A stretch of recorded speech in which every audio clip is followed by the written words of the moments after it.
Hotep Senuhena Senut Itiren Ishakandugu Kemet. I hope you're doing well. The title of this video is King James, who commissioned the Authorized Bible, was homosexual? Question mark. Let me check the sound. Where is it? There it is. All right, it's better. I don't have to holler this time with my headset. Now, let me just refresh this here. I'm gonna go there, then here, and here. Okay.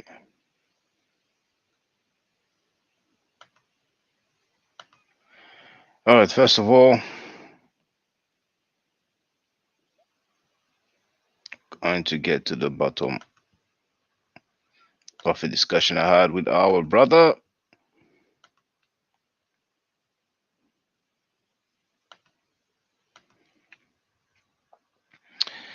So that was my last message here addressed to Seku. And I wrote on another note, before you typed your comments, you didn't watch the video in full and you didn't read the entire article I've posted in my response, did you? Do you support Karenga, knowing that he tortured women? I heard you criticizing Kemetic people for having traditional practices, so I'm curious to see if you will, defend someone who tortured black women. Even Dr. John Henry Clark criticized Karenga publicly for his horrible actions. So now I wrote, I am curious as to what your answer will be. Let's see. If you criticize some Kemetic people for harming a chicken, why not criticizing Karenga for torturing black women? And our brother Sekou has replied. Sekou wrote, I never criticized Kemetic people for anything. I only said we should adapt aspects of our culture that's progressive and practical amidst modern challenges. Again, Kwanzaa is not the celebration of Korenga or his personality. The person of Korenga is unknown to thousands of people who celebrate Kwanzaa. You can settle your moral issues with Korenga, but separate that from his positive contributions. Now, he did not answer the question whether or not he has watched the video in full or read the entire article. I think I know my answer. It's fine. He doesn't have to. He's under no obligation to do so. But here, for the record, we're going to listen to what our brother said. But also, you notice that he has not criticized Korenga. So that video here, 3 days ago, Kemetic people stand up. I'm going to mute my mic and let's play it. You know. So I have another question for you, brother. I'm sorry if it's a little bit off topic, but it's something I kept asking people I consider who, people I see as researchers. I keep asking them because I want to advance my knowledge in that area. Yeah. You know about the Dark Ages of Europe, where they call it the medieval period, where knowledge and science disappeared in Europe after the Greeks and the Romans. And it took some century before the European got back. So when I'm looking at the African Renaissance movement that we are on through Kush and Kemet using the Ethiopian paradigm, do we worry whether there was a dark ages in Africa at one time after Kush and Kemet? That there was a period in Africa where knowledge, writing, everything disappeared, and there was almost semi-barbarism on the continent. And if we admit that, then if we are reviving spirituality, should we be careful not to revive a part of the spirituality that was actually, I will call, dead aspect of culture, that it cannot help us today? What do you think about that sometime? Because I look, for example, on internet, I see people go into the village and they say they are now reviving African spirituality, biting raw chicken, holding a live fowl until they're doing rituals. and they bite it with their teeth, doing all kinds of bizarre ritual, and they say they are trying to go back to African spirituality. So for me, I'm saying that should we make a distinction between the progression and regression in our culture? Shouldn't there be an assessment of what part of our culture is regression and what part of our culture is progress? Well, I think perception plays a part here. Something will be sacred to people and strange slash weird to others. You talked about people who follow traditional ways and will be biting, some fowl. But Jewish people, probably not all Jewish people, but it is known, it's documented that when they circumcise children, the rabbi will basically suck the blood of the penis of the child, the boy, and that has caused some infections. So there was a guy, I forgot if he was a mayor, who met with some representative of the Jewish faith, probably mainly rabbis, to try to tell them, look, you can't be continuing to do that. So for a lot of people, the fact that someone will suck the blood, now whether it swallows the blood or not, I don't know. But the fact that a man would put his mouth or lips on the penis of a newborn boy, for many people it will seem weird, but to them, it's a sacred ritual. So there's always things that are going to seem weird if they don't hurt anybody. Now, in that case, that causes infection. So it is detrimental to the health of the infants. But if somebody wants to chew some fowl and do any other kind of thing that's not going to hurt another human being, then I guess, to each his own. It's like some people are vegetarian, they just don't consume meat. And you have people who are vegetarian and they kind of go to war against people who eat meat. So I think it's a matter of Yeah, that was just a yes, go ahead. single example, but I'm looking at, is there a part of our culture in history generally? Do we think African culture there have been a part that have led to regression? Because I've seen scholarship have not touched that area. In the area where we try to revive our culture, yes, but when we look at the European Renaissance, they had to do away with certain. They don't talk about Vikings and all these the Gaulois and their culture. That's not what brought Europe back to where it is. It is not the Vikings culture. I was talking, Ank were trying to show me Viking philosophy. There is no such thing as Viking philosophy. When you read it, it is their folklores and legends. But when you talk about Western civilization today, you are talking of Greek philosophy, you are talking about Roman culture, not those of the European tribes. So for But me, I'm trying to look at if we are trying to do an African Renaissance, is it about reviving all the tribal cultures in Africa? And to what point should we see this part is regression and this part is progress? Where do we set the line? but you said that they don't have any Viking. I forgot if you use the word philosophy. Yeah, Viking never wrote. They didn't even have writing. They were illiterate people. So Okay, okay, there but is no. you see, you talked about the mythology and folklore, so it persists in a way because you have the movie series, the Avengers, and we have Thor. So even in culture, it persists because the Avengers that's very successful. Actually, Avengers Endgame beat the record of what is it called again? Black Panther, the first one, because Black Panther beat a record and and then Avengers Endgame happened to beat that box office record. So it is extremely popular. And besides the Avengers, we have Thor, which there's at least two different Thor movies. So it persists. Now maybe we hear less about these Viking remnants, or when it's in terms of folklore or mythology or culture, maybe we hear it less in America, but probably in the northern countries like Sweden, Norway, and all that, probably it is more. It has a bigger influence, a bigger presence. Like what I think I would say with the Europeans, something that took precedence is the Judeo-Christian way. So, as I was talking to the brother earlier, Babylon Dawn, I read about Moses because I was looking for the part where he threw the tablets.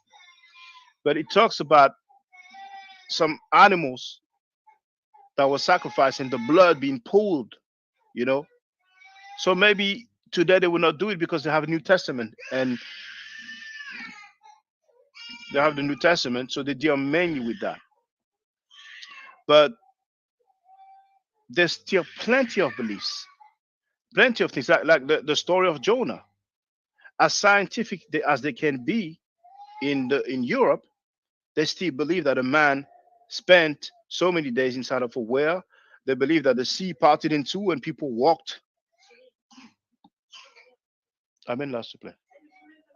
Bah, écoute, je peux rien faire, je fais un live.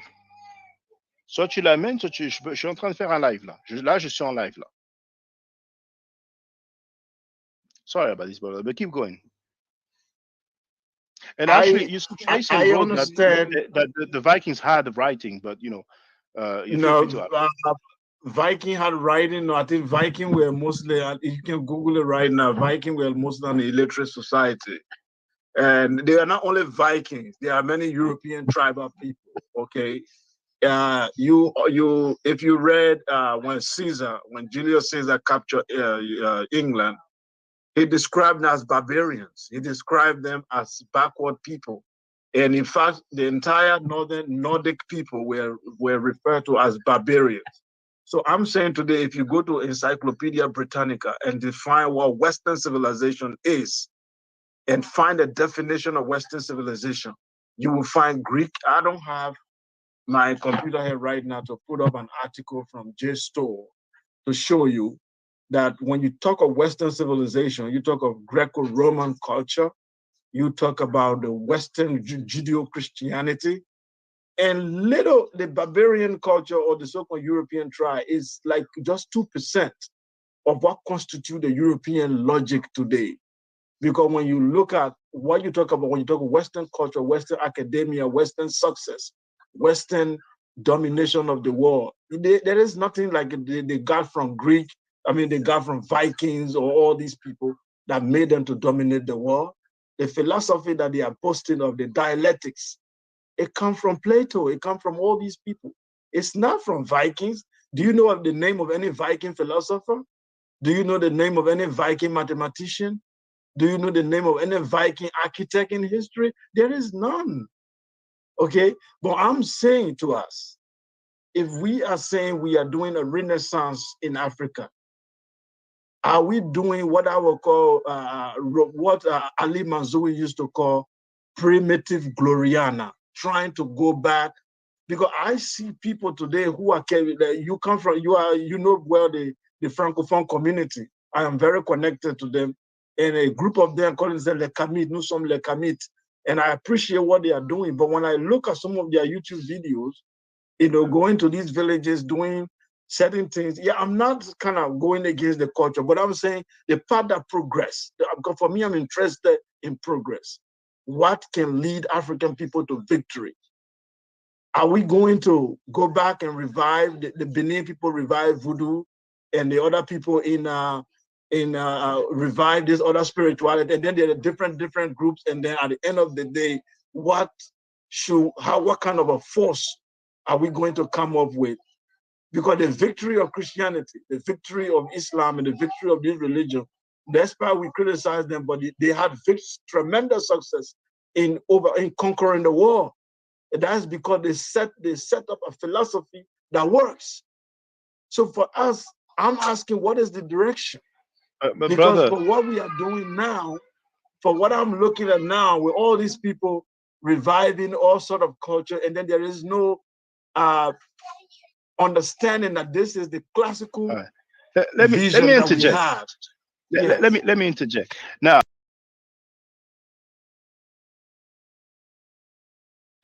all right, sounded like criticism to me, but Sekou is not the only one. Most Pan Africans defend fellow Pan Africans regardless of what they have done. Here we have a case of somebody who tortured black women and plagiarized a Jewish holiday and presented it as an African holiday. And I'm used to it, you know. So this is just an interesting phenomenon. I'm not trying to focus on Sekou. You know, that's what Pan Africans do. Now, the brother talked about um,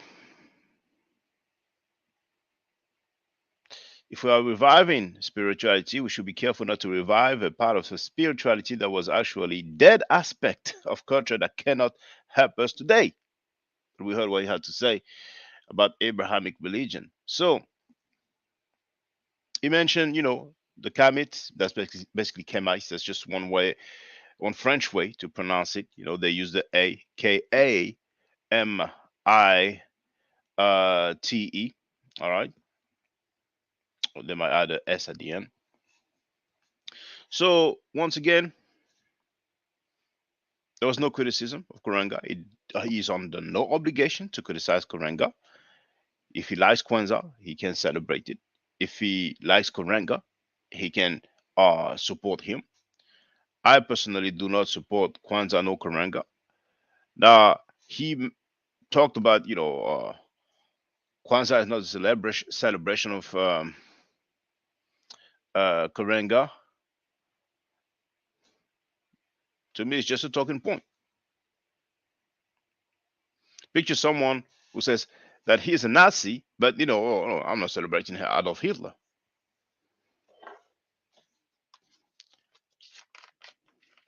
So I'll leave it there.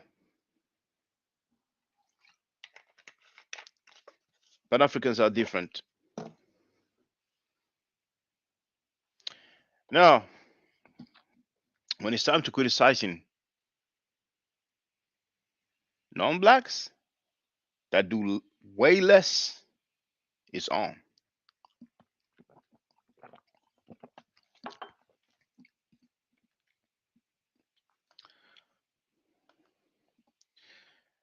I'm going to share a few websites. I've not read this article actually. As the video played, I went online and did a search, so we're going to discover together. This first link is ABC News.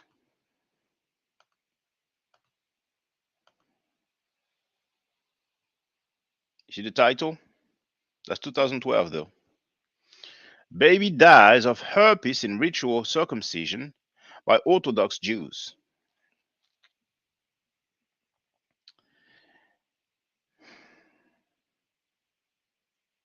They even had a video then.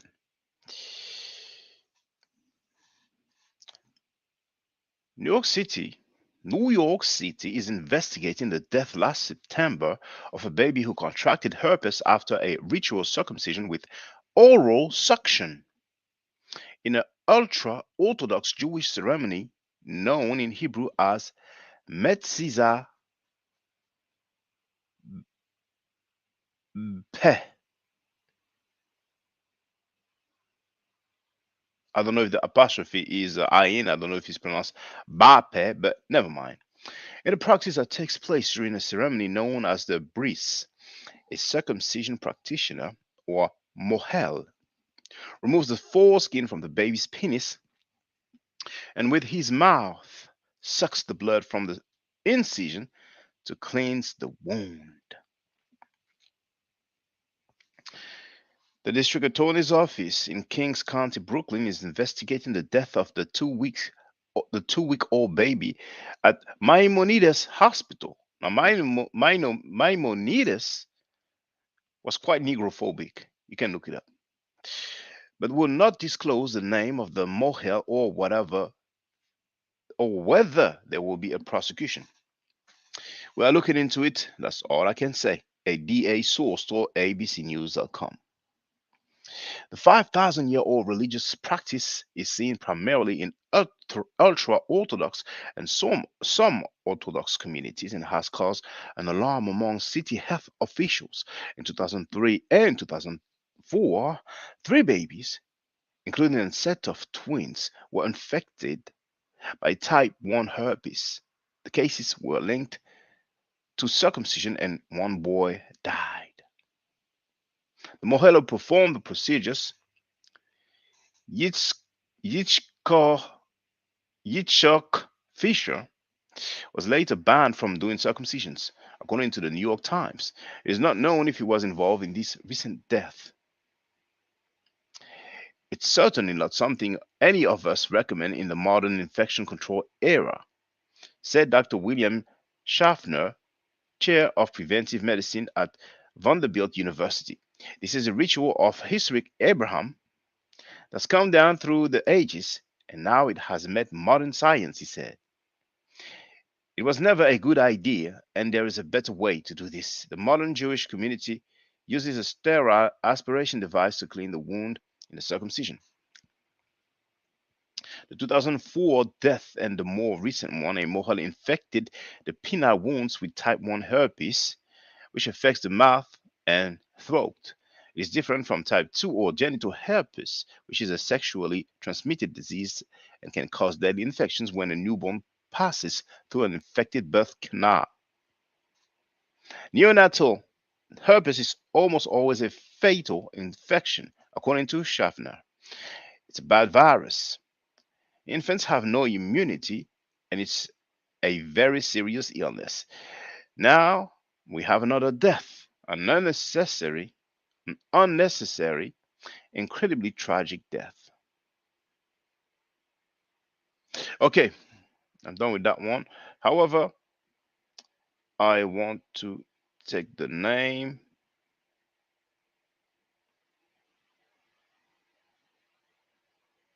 There it is. So I will look it up after. Actually, there's an article coming up, so that's okay.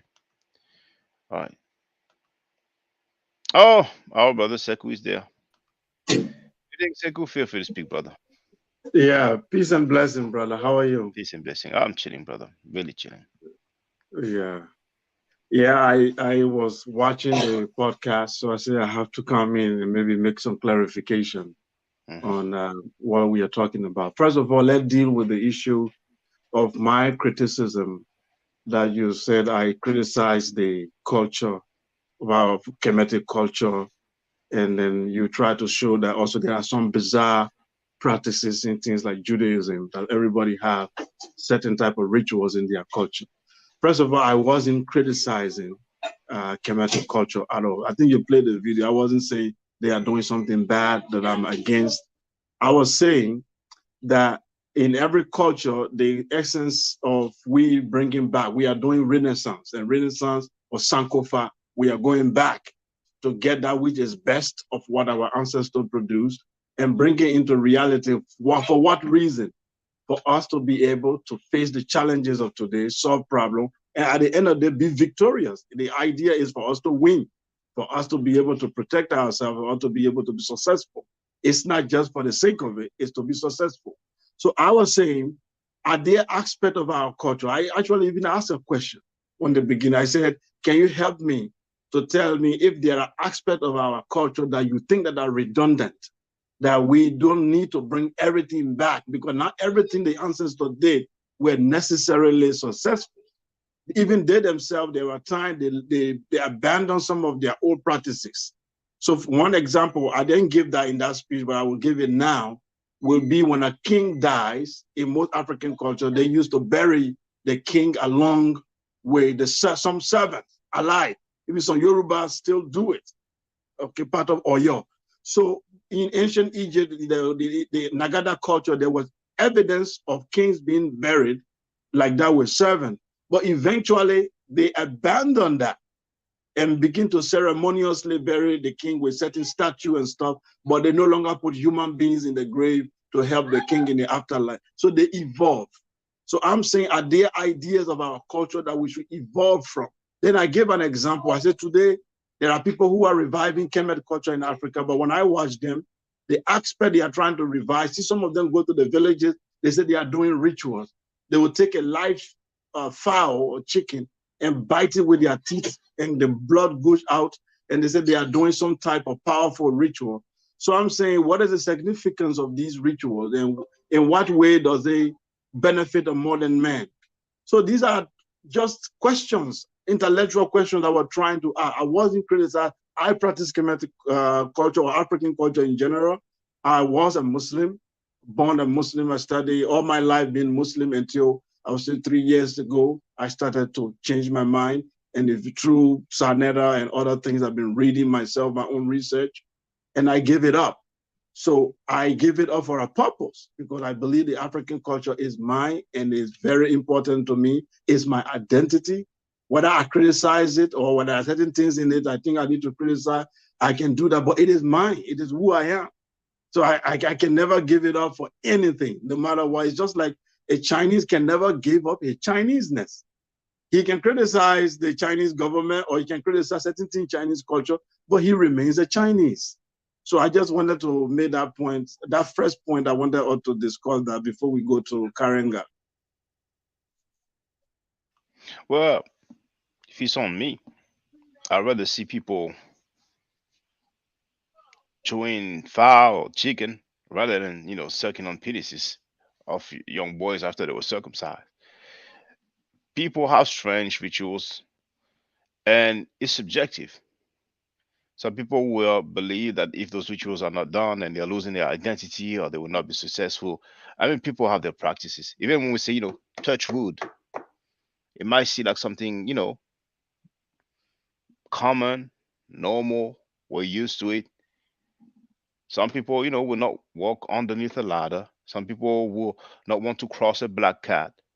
Some people will be scared if they break a piece of glass or mirror. There's so many things, There's so many things. But like I was saying the first time we spoke, if people don't hurt a fellow human being, then I don't think there's reason to worry. And indeed, some people have stated that there's evidence that at some point some people will be buried with the kings, and like you said, they ended up using those statuettes. So one thing personally I think is not happening at all is the female circumcision or excision. Most of the time, it's just harmful for the mother and sometimes the child. The child can happen to, I mean, the child can happen to die, and the mother, when it's time to give birth, is very problematic as well, and during the lifetime anyway. But some people still carry on with that.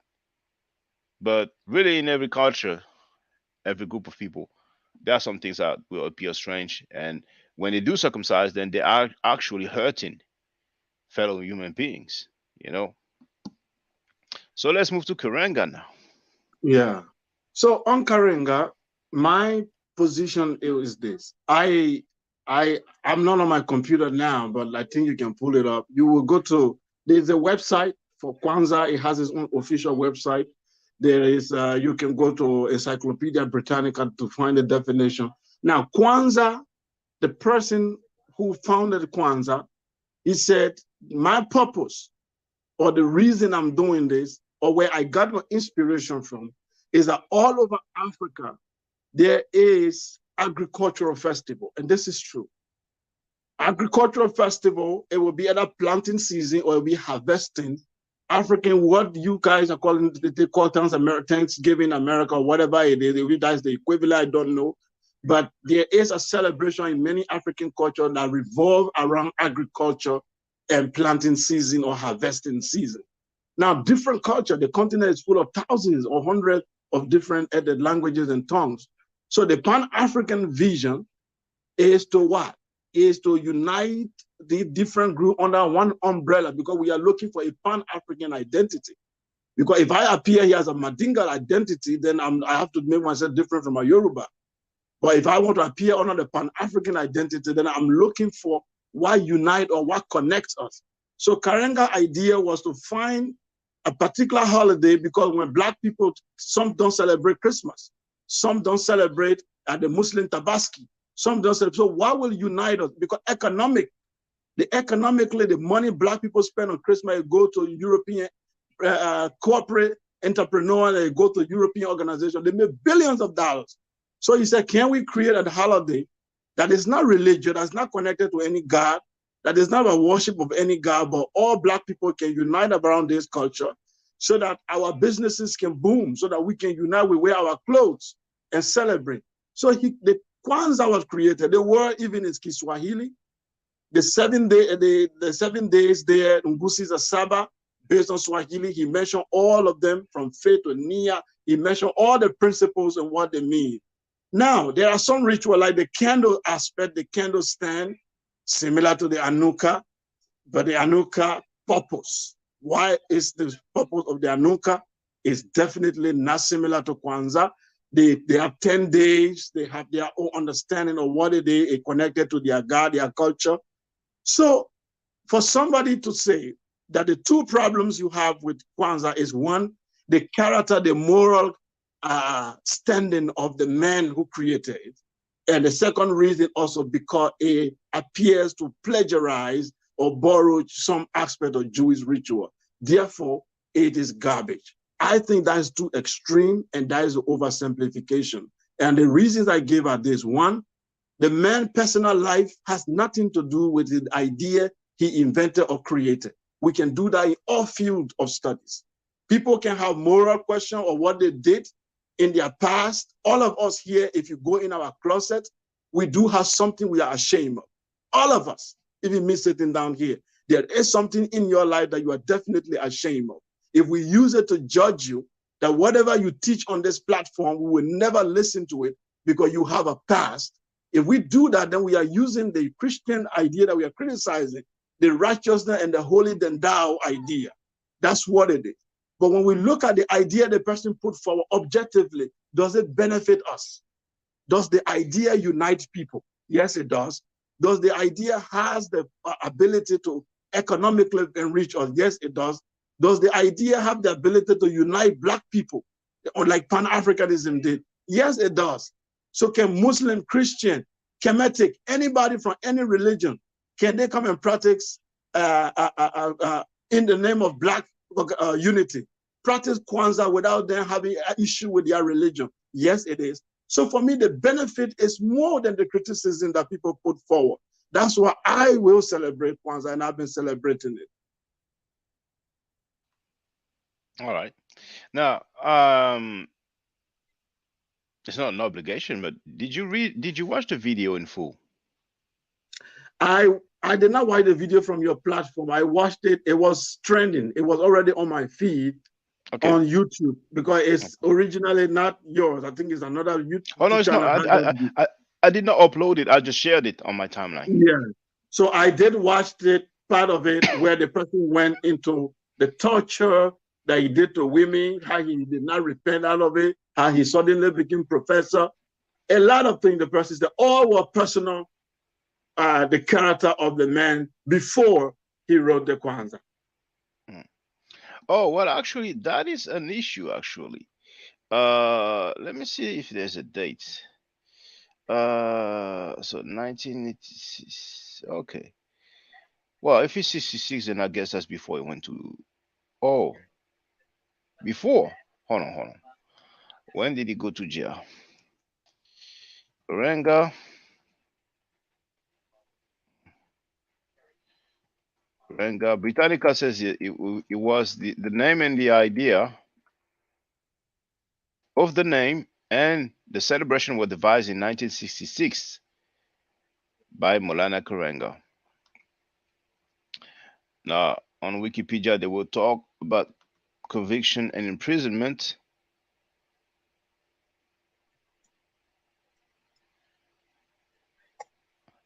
Well, that's not before. That's after Kwanzaa, because there's a 1971 article in the LA Times that describing the testimony of one of the women, and it's in 1971 that he was sentenced to 1 to 10 years. And that details I wasn't really aware of. I was just aware that he was the leader of the US organization. So it's not like people used to make analogies with Malcolm X, talking about, well, Malcolm X did some wrong things, but Malcolm X was not the head of a black organization. So not only Karenga was the leader of the US organization, but he had already founded Kwanzaa, but yet he tortured those black women. Now, out of curiosity, that article, did you get a chance to read it, or you did not really read it? No, I did not read it. Okay, that's fine. Now, I just want to show you a part of the article. Okay. So here says Holly West interviewed Karenga in 1978 for the Washington Post and wrote the following. I created Kwanzaa, laughed Ron Karenga like a teenager who's just divulged a deeply held precious secret. People think it's African, but it's not. I wanted to give black people a holiday of their own. So I came up with Kwanzaa. I said it was African because, black people in this country wouldn't celebrate it if they knew it was American. Also, I put it around Christmas because I knew that's when a lot of bloods, meaning blacks, will be partying. What's your stance on that? So, first of all, how do you tell that statement come from Karenga? So you have the right to. So basically, you have doubts whether or not No, it's it's not really. that. It's being empirical evidence. How do you tell that you are quoting Karenga and not the writer of the article? Well, so obviously you are doubting that this is a statement of Karenga, and you have the right No, to. I'm looking. It's like somebody said the Bible is the word of Jesus said this, and I said, how do you prove that you God said you this you're in the going so Bible? far, brother. No, Brother, you it's have not the so right. bad because somebody can come in the Quran and say Allah said this. How do I know Allah said it? How do you Okay. tell that Karenga said this? Okay. All right. Okay. So you have the right to have doubt whether or not he said that. And that's fine. I'm fine with that. I can live with that. But do you criticize Karenga for torturing those black women? Absolutely. If Karanga torture any human being is disgusting, is wrong, is reprehensible. I think if he went to jail for it, then he serves him right. Absolutely. All right. So you don't mind that he plagiarized the Jewish holiday Hanukkah. So what about us just joining the Nation of Islam? I think Kwanzaa is not Hanukkah. If it does, the name Kwanzaa alone is not Hanukkah. It's If you true. can point out exactly why you think it is Hanukkah and whether the practices and the purpose of it is to celebrate Jewish people or to celebrate Jewish history or to celebrate Jewish God, is that what makes it Jewish? Because if Now, you do anything that does I not never said it's celebrate I Jewish never said history, it's Hanukkah though. I never said it's Hanukkah. I never said that Kwanzaa is Hanukkah. I said it's plagiarized from Hanukkah. But if you yes, want, that might answer your question. Now, it's part of the article. It's called "The Kwanzaa Cult and Jewish RBG Candle Lightning." So, Mukasa Africa Ma'at wrote, "The holiday is not authentically African, as Karenga said himself. The Jewish Hanukkah festival of lights begin on the 25th of the Jewish calendar in Kislev and lasts 8 days. It is roughly around Christmas on December 25th. A candle is burned each day with the servant or helper candle. This is strangely similar to the Kwanzaa lighting ceremony, where the servant candle is replaced with the black candle. Instead of 8 candles and the one helper candle like the Jewish celebration, Kwanzaa uses 7 candles with the colors red, black, and green. I call them Jewish RBG, red, black, and green candles for this very fact, to note an African surface painted over a Jewish ritual. Many elders who celebrate Kwanzaa do so without the Jewish RBG candles. These elders instead pour out libations, a time honored and unquestioned African tradition of thousands of years. So I can stop there. But what's amazing to me, And hotep to you, brother Jason in the chat. What's amazing to me is the people who deny that Kwanzaa is plagiarized from Hanukkah. But feel free, brother Sekou. Yeah. So the Hanukkah that you are talking about, um, I I don't disagree. Like I was telling you, I do not disagree that the candle aspect of the ritual, because the ritual and the purposes are not the ritual aspect of it, where you mentioned the candle, lighting the candle is similar to the way the Jews light their candle. That's fine. I can concede that that was plagiarized, that was copied. But the idea of celebrating fresh fruit of agricultural product is African. It's definitely in all African. So the ritual might be the reason you might say is copy, but the idea, the philosophy of creating it, just like somebody say, okay, you copy um, European politics. Then you say, okay, yeah, we might copy some aspects, but definitely the idea of having a leader and having a council, having a cabinet, is already existed in all advanced culture in Africa. We already are kings. We have a constitutional king. We have all those things. But you can say today that we have copied some aspect of it. That's okay. But I am saying there is no culture that is monolith today. Even the Jewish culture that you are talking about is not original. Jewish, in many of their practices, we can find them in Kemet today. There are many All right. things Jewish people do in their Mm, ancient time. They have mm. borrowed them out of Kemet. Cultures Okay. have borrowed from each other. We must acknowledge that. But the Mm. idea of borrowing is when you borrow something that is bad, it is not helpful for you. It is not advancing you. We deny Christianity not because it's not advancing us. It's not Okay. advancing you because the teachings in it put down, it said we are cursed. Islam go against black people. We can see even black people who are in it know that when they read the history. The Quran says that on the last day, people with a white face will be admitted into Al Jannah. Those with a black face will be. The idea of black is totally a curse in Islam. So we reject it for this. So Kwanzaa is not pushing Jewish philosophy. It might have copied some ritual, but the idea is beautiful, brother. It is Okay. Now. not about Jewish people. It's not about Jewish history. Okay. So if, for example, I create a black version of Jesus and I copy the principles of Christianity and I say the purpose is to liberate us and advance us, will you follow it? Yeah, it's not the same because here what you did not the purpose is the same because you created the same Jesus. It's not like you No, pick no, ritual. no. Let's say you It's a pick, black one. It will be a black one that's about black yeah, power. but you pick It a will be a Pan deity. African Jesus. Why Yeah, wouldn't we follow this?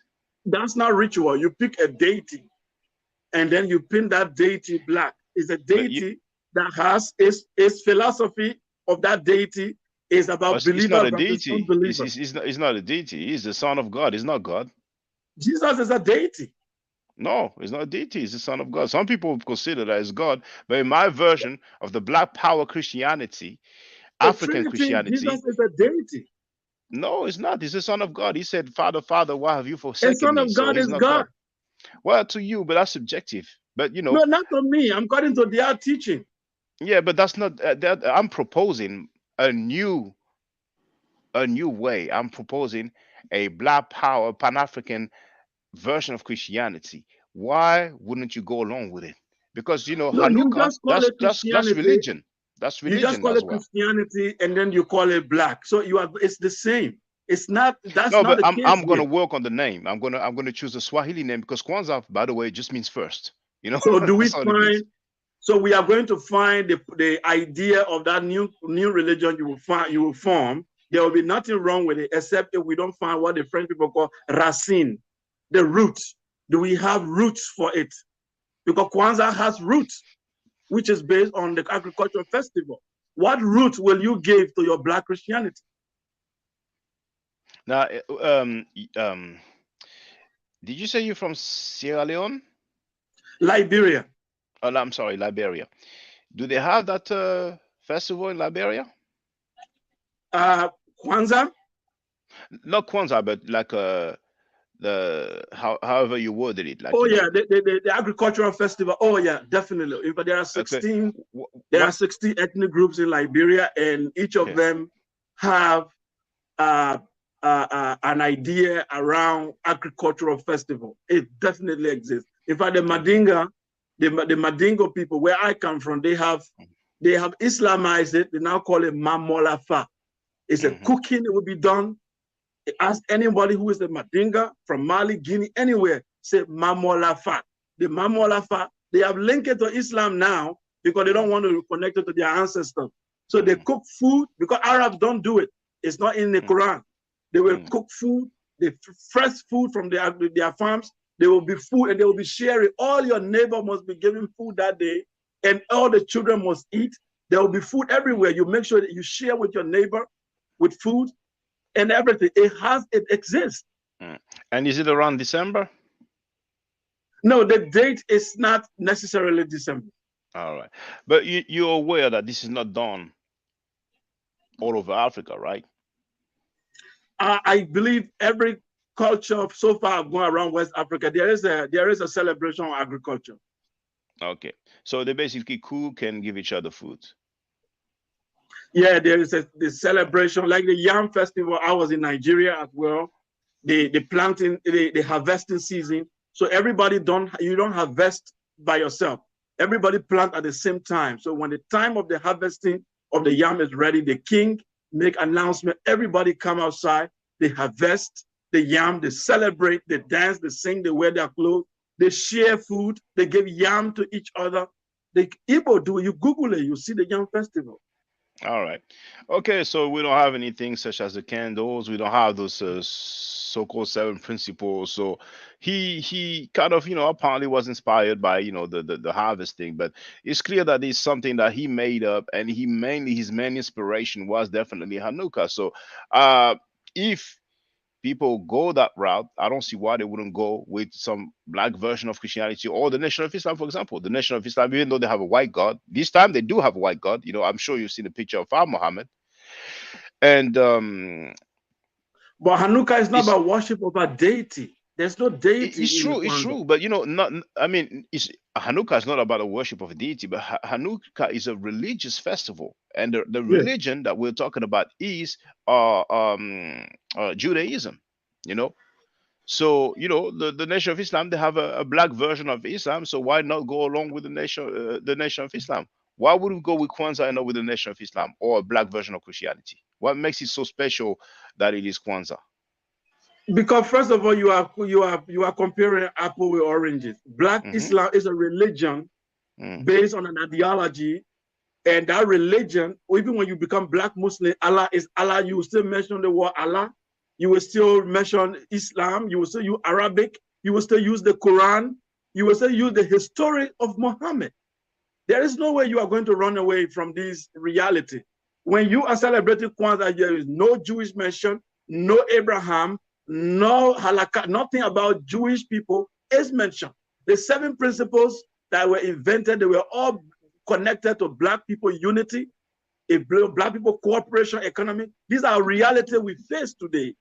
There's a problem that we face today, and he wanted to overcome these problems by reminding ourselves, by reminding our kids. I can invent a holiday.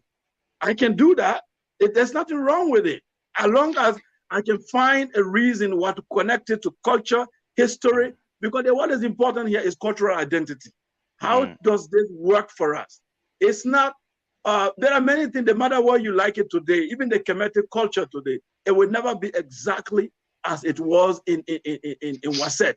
We will It's never true. get that original version. It's We true. are It's going to true. have something today that will be mixed with our what we got from colonialism.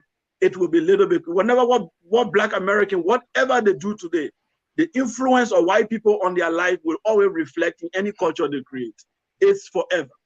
But there's a main difference though, because if we deal with Kemet, then we go from an original traditional African source or origin, and then we try to connect back to it as much as possible. With Kwanzaa, We start off with a Jewish holiday, Asiatic holiday, a Hyksos holiday. Those people were the invaders. You mentioned the fact that there's no mention of. You mentioned the fact that there's no Abraham, and we don't have the name Judaism. But as long as you have the chandelier, it's like you're walking around with the Star of David.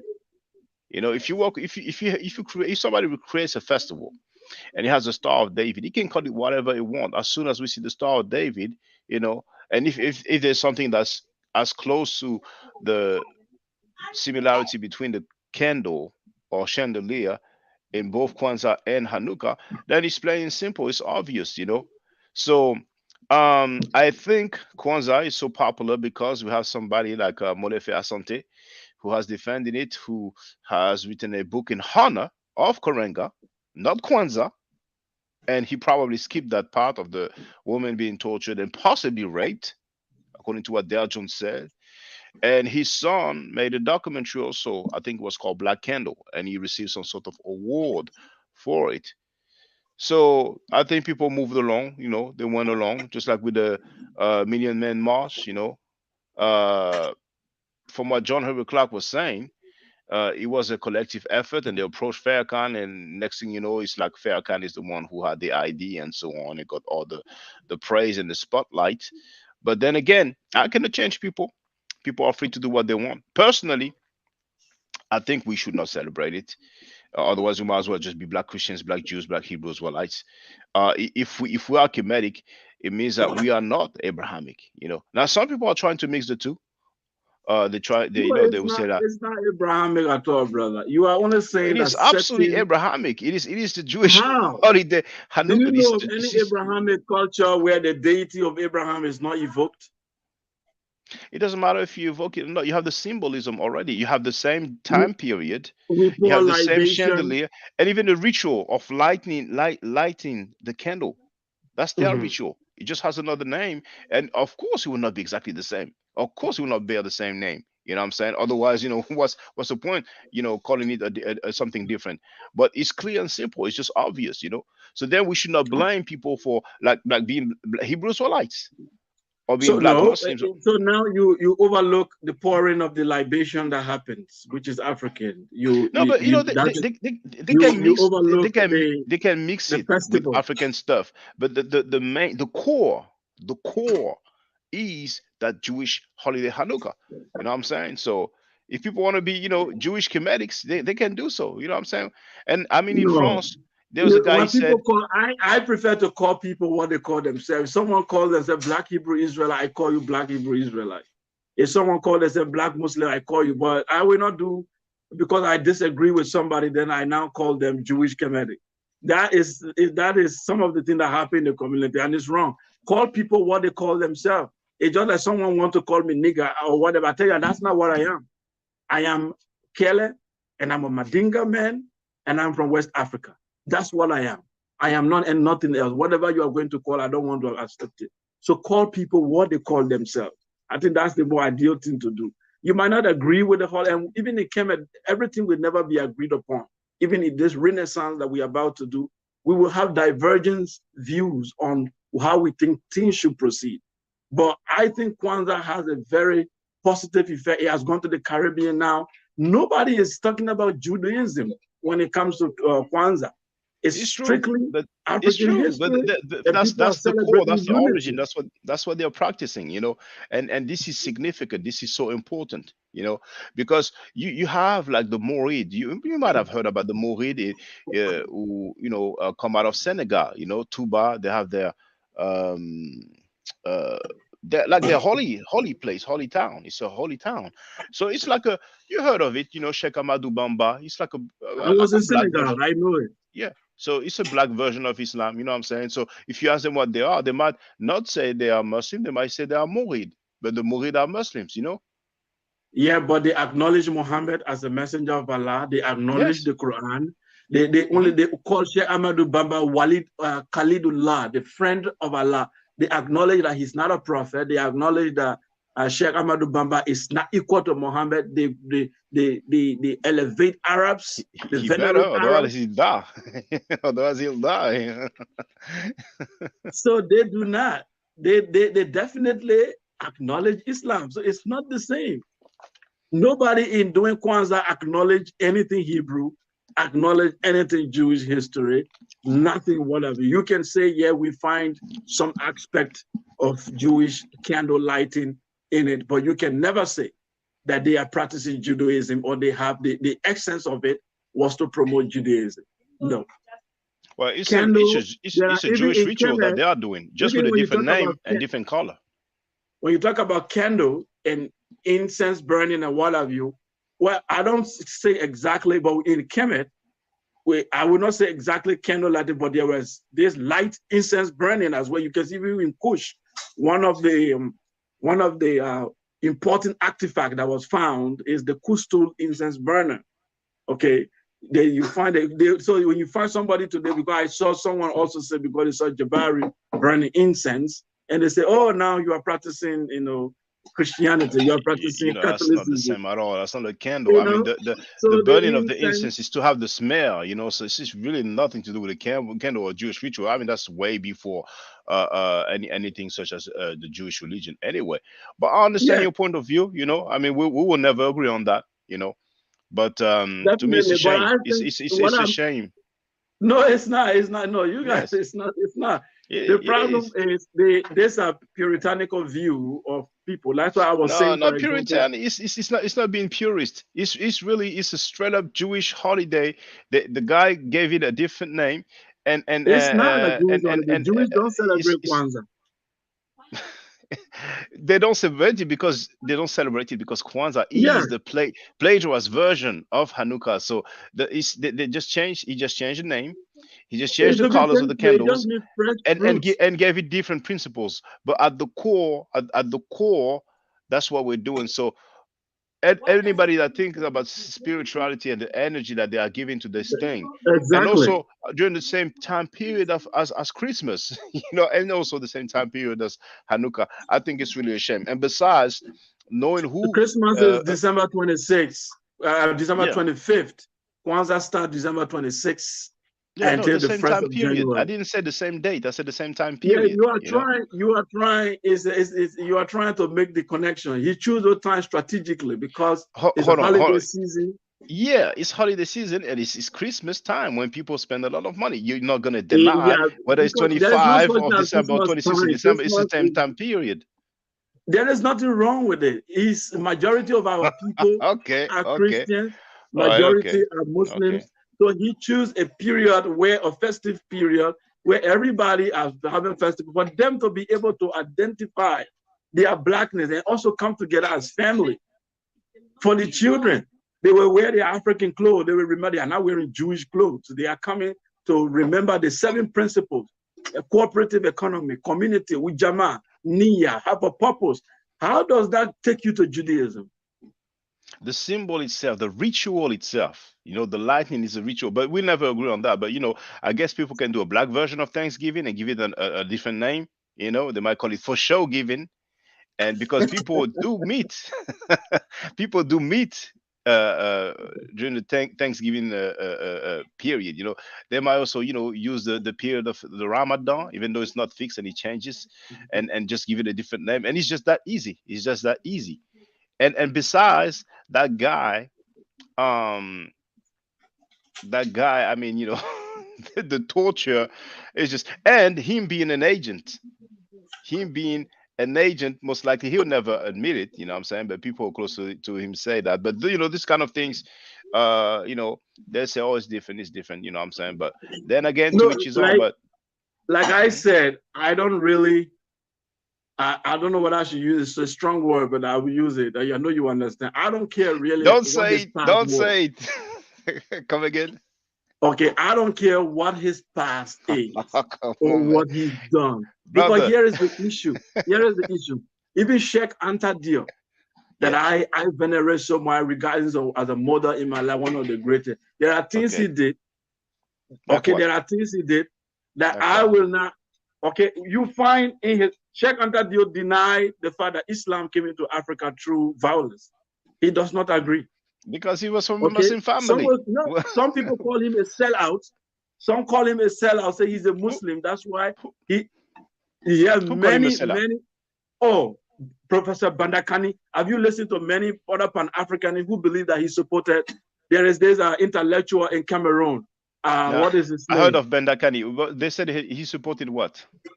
There is another one. He said because Diop in his writing is always trying to give Islam a pass. He could have been an agent. He tried to make. He never presented what Islam really did to our people. He always said a broad civilization. Check this out, though. I will learn. There will be something that some people say he even married. He promoted black unity, but then he went and married a white lady.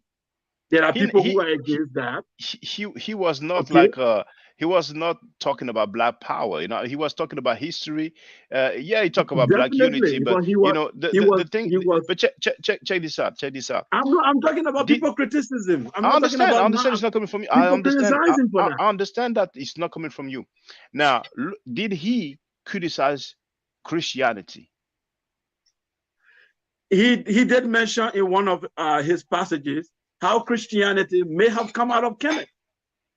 No, but my question is, did he criticize Christianity? Because people say, oh, he did not criticize Islam, he's a sellout. But did he criticize Christianity? Did he criticize Judaism? No, so Islam, you see that criticism is unfair. Islam preceded Christianity in Africa, in West Africa. Yeah, but it doesn't make a difference. It doesn't make a difference. So when he write the history, mainly about black people contact, he starts with the Islamic date, and he never really talk about what they have done. I'm saying that people criticize him for that, but we look at the objective research he has done, what he was trying to portray. Forget about a personal life, whether he married a white lady, I don't care. Whether some people say he was a whatever he was, I don't care. He didn't harm anybody. You see the difference here? We have somebody that tortured black women. As a leader of an organization, not as somebody running wild, taking drugs and getting high, but at the end of the day, he has a status and he's established his status. Yes, I don't. And it's like the same way I don't care about Charles Darwin's life. I care about whether what he said about natural selection is true or not.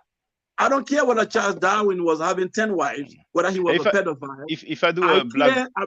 Yeah, I'm coming. I care about his book that he wrote, and I want to understand what he wrote. Is it true? Is it practical? Does it make sense? That's what I care about. Yeah. I don't care about the guy who white people would have done a lot of enslavement, did a lot of medical experiment on black people, but their knowledge today we use them. But those knowledge came out of torture and pain and even opening the belly of pregnant black women. No, but that's the knowledge. The knowledge is medicine, brother. We don't owe that to now that person. Knowledge, you separate it from the individual who did the crime. Now, when I go to Karanga, it's a knowledge. Culture is knowledge. There's no knowledge. It's a ritual. It's a Jewish ritual. There's no knowledge. Because you know why? You know why I say it's not knowledge, brother? Because let me learn. I will allow you to speak. I'm trying to lay it down for you to look at it. This is culture, and culture is expression, worldview of a people. And culture includes language, includes ceremony, includes what we do. And he looked at it. Pan-Africanism is a culture made up. Even how they call it? Pan-Africanism is a culture of rape.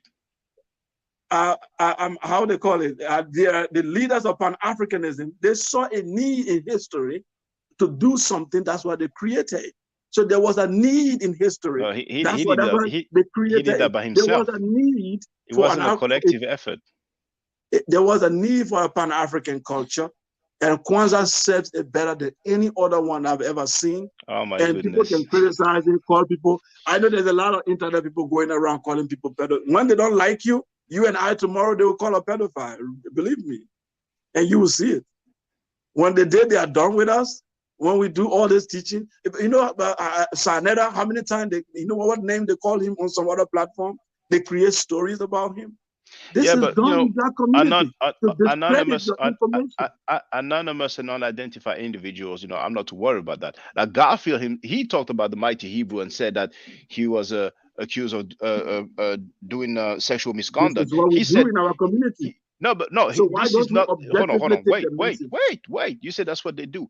That's what Garfield said publicly. Garfield is not anonymous and unidentified. And on the same breath, Garfield talked about the other Hebrew called Nasi Yashuvel, the one who debated Seti and said that he was on the run and he was being helped and sheltered by Hebrews. So you see, when it's somebody that's not anonymous and unidentified, that's different. You know what I'm saying? But yes, so some people will spread rumors and stuff like that. But those things, is it really rumors? I mean, they usually have names that you cannot really trace with their government name, but in America, it's more or less easy to find somebody's criminal record. So I think this can be verified. You know what I'm saying? But those things they will sweep it under the rug because even in France, that's what they do. You know what I'm saying? As a matter of fact, in France, like I've said a few times, there's a guy who has multiple cases of rape, and he went to jail for Yeah. rape, and he's now the leader of a black organization. You know.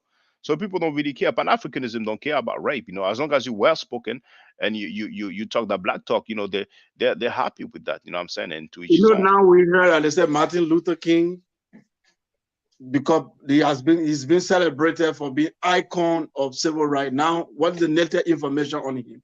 Oh, he used to sleep. He used to leave his wife and sleep out. He was a cheater. He used to cheat. FBI Yeah, has but documents on him. brother, Now, but there's a huge difference between cheating, having an extramarital oh relation, yeah, if a man and can leave, torturing women. Like it sounds to me yes, like you're some trying to people will find. say if a man who cheat does not have the moral ability to teach us anything, we cannot follow you. Some people will say that. But you, the one who told me earlier that I was comparing orange and apples. Yeah, But because that's what we you are go from doing. one You are guy that saying tortured black Karenga women, torture a and woman, have therefore his you idea don't work. Seku, have you heard about Bunchy Carter and I forgot the other brother's name? Those two Black Panthers were killed by members of the US organization. Have you heard about that? No. So we even have murder, you know, just like Malcolm X and the Nation of Islam. So maybe torturing black women doesn't matter that much, but maybe the murder will matter. But then again, you know, when it's not our family members, we don't care. You know what I'm saying? Because the guy wrote a nice book or created a nice holiday. But I understand that we'll never agree on that, and that's fine. But this is one of our reproach towards Pan Africans, you know. But I'm happy that we can talk about it, you know, in a cordial manner. Yeah. Thank you very much, brother. I will let you continue now. I just wanted to point that out, that Kwanzaa has a root to African Agricultural Festival. I don't need to repeat myself because you know what I was going to say. So I give you the last word. Thank you very much, Brother Seku. Now we do have Michelle Grant who's in a place to be in the chat, and she wrote, "We do Thanksgiving with curry goat, sometimes no turkey, rice, and peas. Folks do take things over and make it their own, and we also have Big T in the place to be. We have 26 people online now. Whoever wants to get on the panel, feel free. In the meantime, I'll go through those articles. So, and then I will deal with the main topic, which is King James, the one who commissioned the Authorized Bible, known as the King James version of the Bible. Uh, was he a homosexual? Question mark. So, that was a Kwanzaa thing. So I can close it. Oh,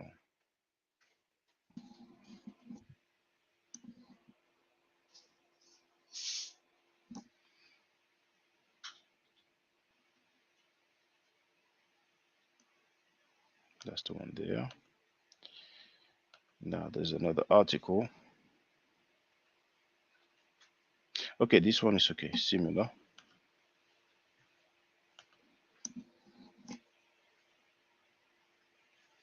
Spare with me.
How long was I muted? Damn it.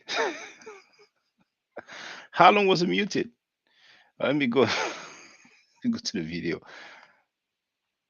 So hold on.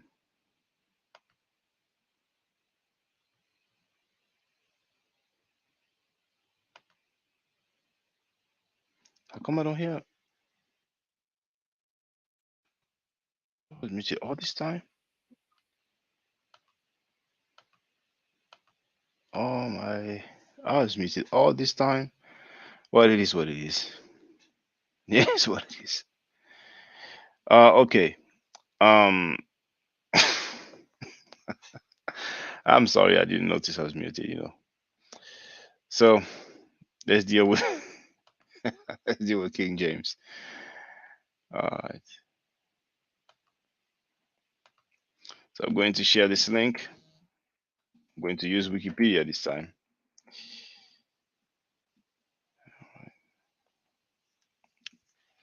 For whatever Wikipedia is worth.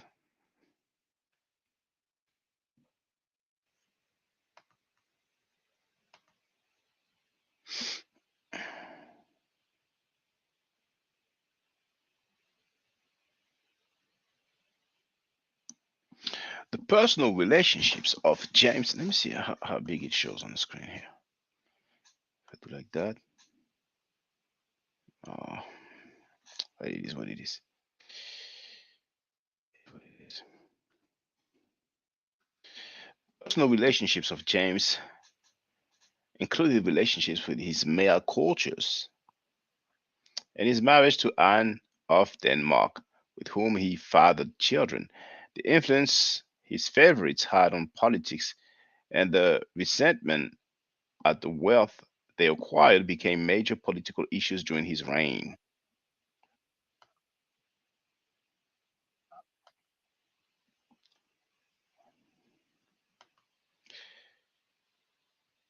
James, born 1566, did not know his parents. His father, Henry Stuart, Lord Darnley, was murdered in 1567, and his mother, Mary, Queen of Scots, was forced to flee when she married the suspected murderer, James Hepburn, 4th Earl of Bothwell.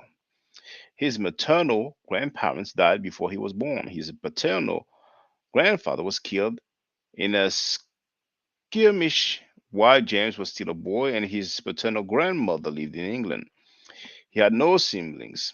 His first documented male favorite, at the age of 13, was his older relative Esme Stuart, 1st Duke of Lennox.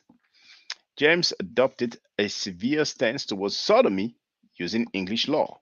His book on kingship, Bas- Basilikon Doron, Greek for royal gift, lists sodomy among those horrible crimes which ye are bound in conscience never to forgive. He also singled out sodomy in a letter to Lord Burleigh, giving directives that judges were to interpret the law broadly and were not to issue any pardon, saying that no more color may be left to judges to work upon their wits in that point. However, nearly 2 centuries later, Jemery Bentham, in an unpublished manuscript, denounced James as a hypocrite after his crackdown. If he be the author of that first article of works which bears his name, and which indeed were owned by him, reckons this practice among the few offences which no sovereign never ought to pardon, this must seem rather extraordinary to those who have a notion that a pardon in this case is what he himself, had he been a subject, might have stood in need for. Esme Stuart, 1st Duke of Lennox. At the age of 13, James made his formal entry. I'm sorry, sometimes I receive mail, so email, so that's why I'm a bit distracted, but not a big deal. At the age of 13, James made his formal entry into Edinburgh. Upon arriving, he met 37-year-old married father of 5 children, Franco-Scottish Lord Esme Stuart, 6th Lord Daubigny, whom the Puritan leader Sir James Melville described as of nature upright, just, and gentle. Having arrived from France, Stuart was an exotic visitor who fascinated the young James. The two became extremely close, and it was said by an English observer that from the time he was 14 years old, and no more, that is, when the Lord Stuart came into Scotland, even then he began to clasp some one in the embraces of his great love above all others, and that James became in such love with him as in the open sight of the people often he will clasp him about the neck with his arms and kiss him. The king first made Albany a gentleman of the bedchamber. Later he appointed him to the privy council and created him Earl and finally Duke of Lennox. In Presbyterian Scotland, the thought of a Catholic duke irked many, and Lennox had to make a choice between his Catholic faith or his loyalty to James. At the end, Lennox chose.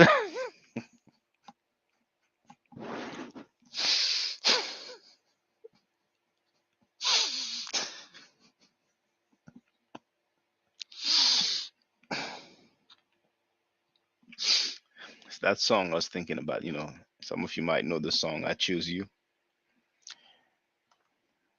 At the end, Lennox chose James, and the king taught him the doctrines of Calvinism. What is Calvinism? Have you ever heard of that?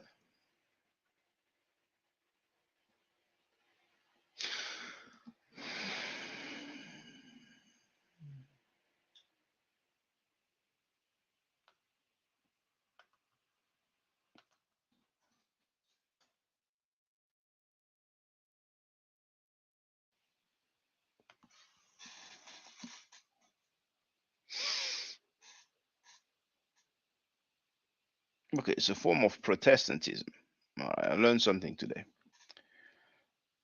The Scottish Kirk remained suspicious of Lennox after his public conversion and took alarm when he had the Earl of Morton tried and beheaded on charges of treason.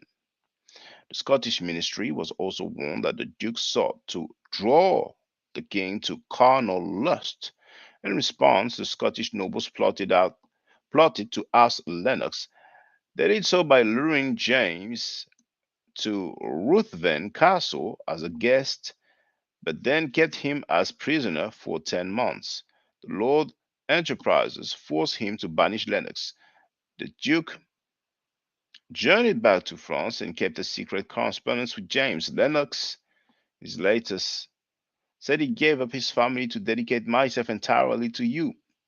He prayed to die for James to prove the faithfulness which is engraved within my heart, which will last forever. The former Duke wrote, "Whatever might happen to me, I shall always be your faithful servant. You are alone in this world whom my heart is resolved to serve." It will rhyme with it.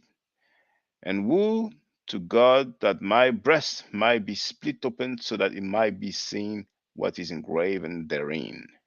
Dang. Poems and all. James was devastated by the loss of Lennox. In his return to France, Lennox had met a frosty reception as an apostate Catholic.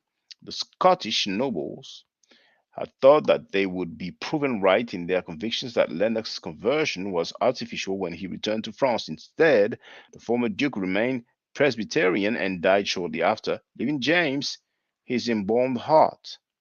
James had repeatedly vouched for Lennox's religious sincerity and memorialized him in a poem called On Tragedy of the Phoenix, which likened him to an exotic bird of unique beauty killed by envy. Then we have two Anne of Denmark and Anne Murray. They talk about the children, and then they talk about another dude. A few years later, after the controversies over his relationship with Lennox, let me check that. There's nobody. Okay. Now,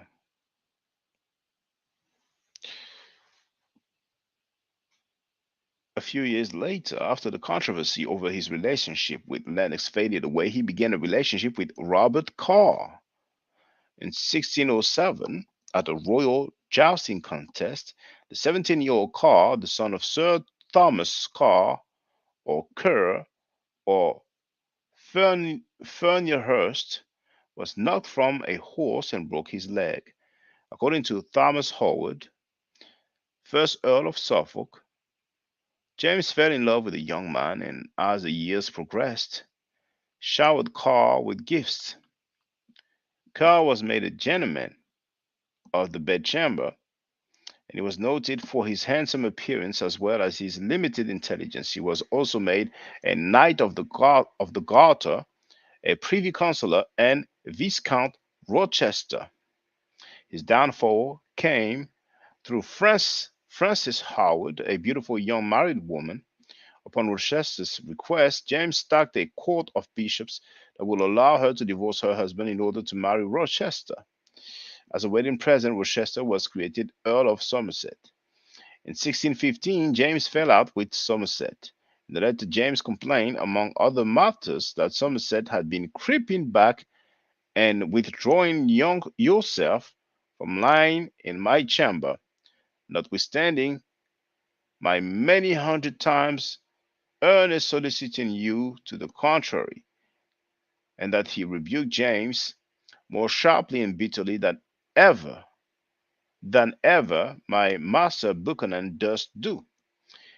At this point, public scandal erupted when the underkeeper of the tower revealed that Somerset's new wife was poisoned. Let me read this again. At this point, public scandal erupted when the underkeeper of the tower revealed that Somerset's new wife had poisoned Sir Thomas Overbury, his best friend who had opposed the marriage. James, angered over Somerset's attachment to his wife, exploited the opportunity and forcefully insisted that they face trial. The guy who commissioned the King James Version of the Bible was salty about a dude's um, attachment to his wife. Though Somerset refused to admit any guilt, his wife confessed, and both were sentenced to death. The king commuted the sentence.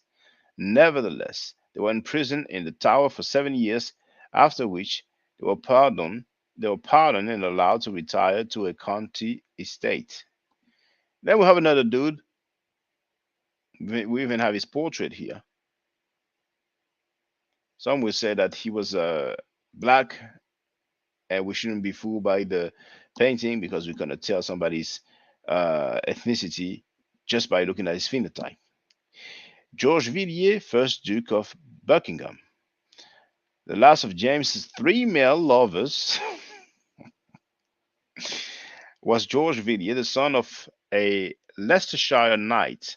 They had met in 1614, around the same time that the situation with Somerset was deteriorating. Buckingham was described as exceptionally handsome, intelligent, and honest.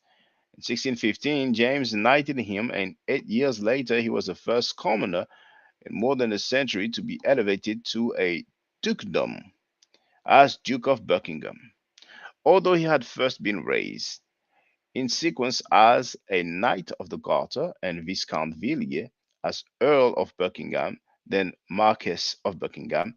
Restoration of the Upperthorpe Hall, undertaken 2004-2008, revealed a previously unknown passage linking the bedchambers of James and Villiers. Oh my goodness! Now you heard about is it Al Capone? I think it's Al Capone. He's mentioned, full of secret passages. So people claim, uh, so that he could escape from the authorities, from the police, from his enemies. But here, King James, he had it going on. Secret passages to the law from the homie. Where was I? Okay. The king was blunt and unashamed in his avowal of love for Buckingham and compared it to Jesus' love of John. Oh my goodness. I, James, am neither a god nor an angel, but a man like any other. Therefore, I act like a man and confess to loving those dear to me more than other men. You may be sure that I love the Earl of Buckingham more than anyone else.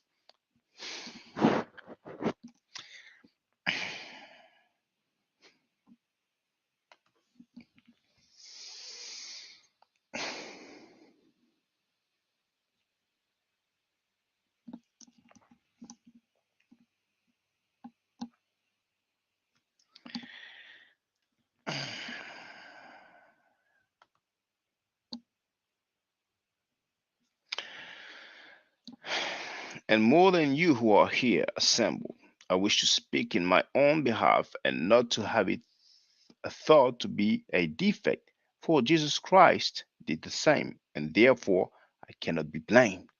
Christ had John, and I have George.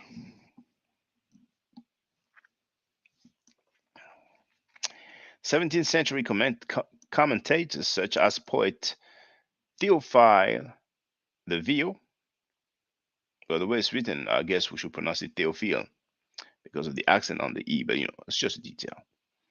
Théophile de Viau wrote plenty about the king's relationship. In his poem Au Marquis de Buckingham, de Viau wrote Apollo with his songs Debauch Young, Hyacinthus, and it is well known that the King of England F's the Duke of Buckingham. I mean that dude he's a poet, but he was real blunt. I said F's because it's the F word, the F bomb. Buckingham became good friends with James's wife Anne of Denmark. She addressed him in affectionate letters, begging him to be always true to her husband. In a letter to James, Buckingham said, Sir, all the way hither I entertained myself, your unworthy servant, with this dispute, whether you loved me now better than at the time which I shall never forget at Farnham, where the bed's head could not be found between the master and his dog. James, in some letters, addressed him as his spouse. My goodness. Saying that I desire only to live in this world for your sake. I had rather live banished in any part of the earth with you than live a sorrowful widow's life without you. God bless you, my sweet child and wife.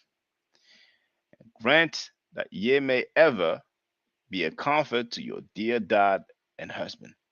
When James died in March 1625, Buckingham was in France on a diplomatic mission, but news of his death brought him to tears.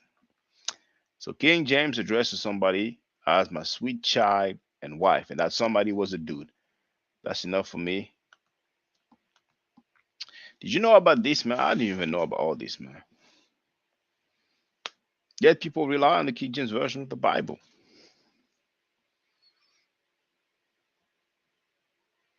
Now I understand why there are so many other versions. Now I understand.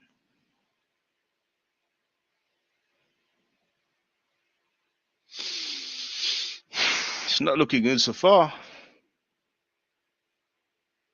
Possibly the first deadbeat dad, that guy who authorized one of the most famous translation in English. People are doing cultural appropriation and being very pseudo in the process. And now we have black folks crying over the fate of Caucasian invaders that went and attacked Africans. They got it made, man. They don't have to do anything. The people who follow those belief system automatically will side with the ancient opponents. And that's something.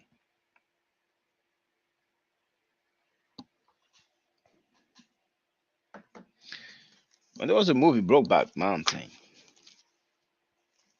some people opposed. They felt like it wasn't cool. But they're very silent about that. So is it pseudo? Is it fake news? Is it a hoax? I'll leave it there, man. It's been going on for an hour and 37 minutes, so I'm gonna wait to see if somebody wants to say what's up. We have 19 people online. If nobody says what's up, but I guess we'll call it a day. I'm quite surprised, man. I wasn't expecting all that.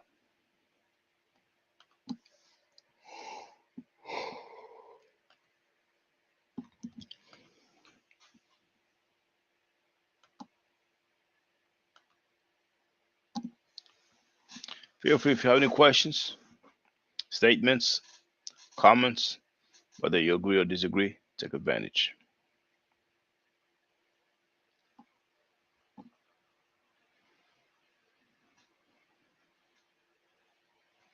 If you have suggestions about what you would like me to address, then feel free to leave it in the comments even now or later on after the live stream is up.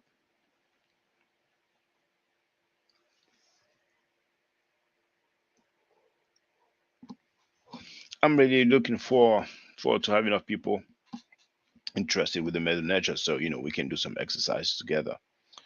I'm not sure if Senator will go ahead with the pay-per-view class too because he told me he received my my email and he still hasn't replied, so uh he might have other plans or he might wait after that debate where one dude will get crucified,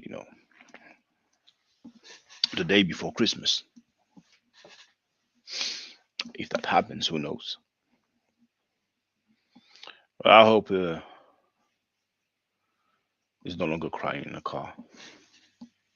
It won't be long now. Well, actually, it's 10 days to go. We're 20 people online. Oh my, you're so shy. 10 days to go, and we will witness a modern day crucifixion. It would have been better on stage, though.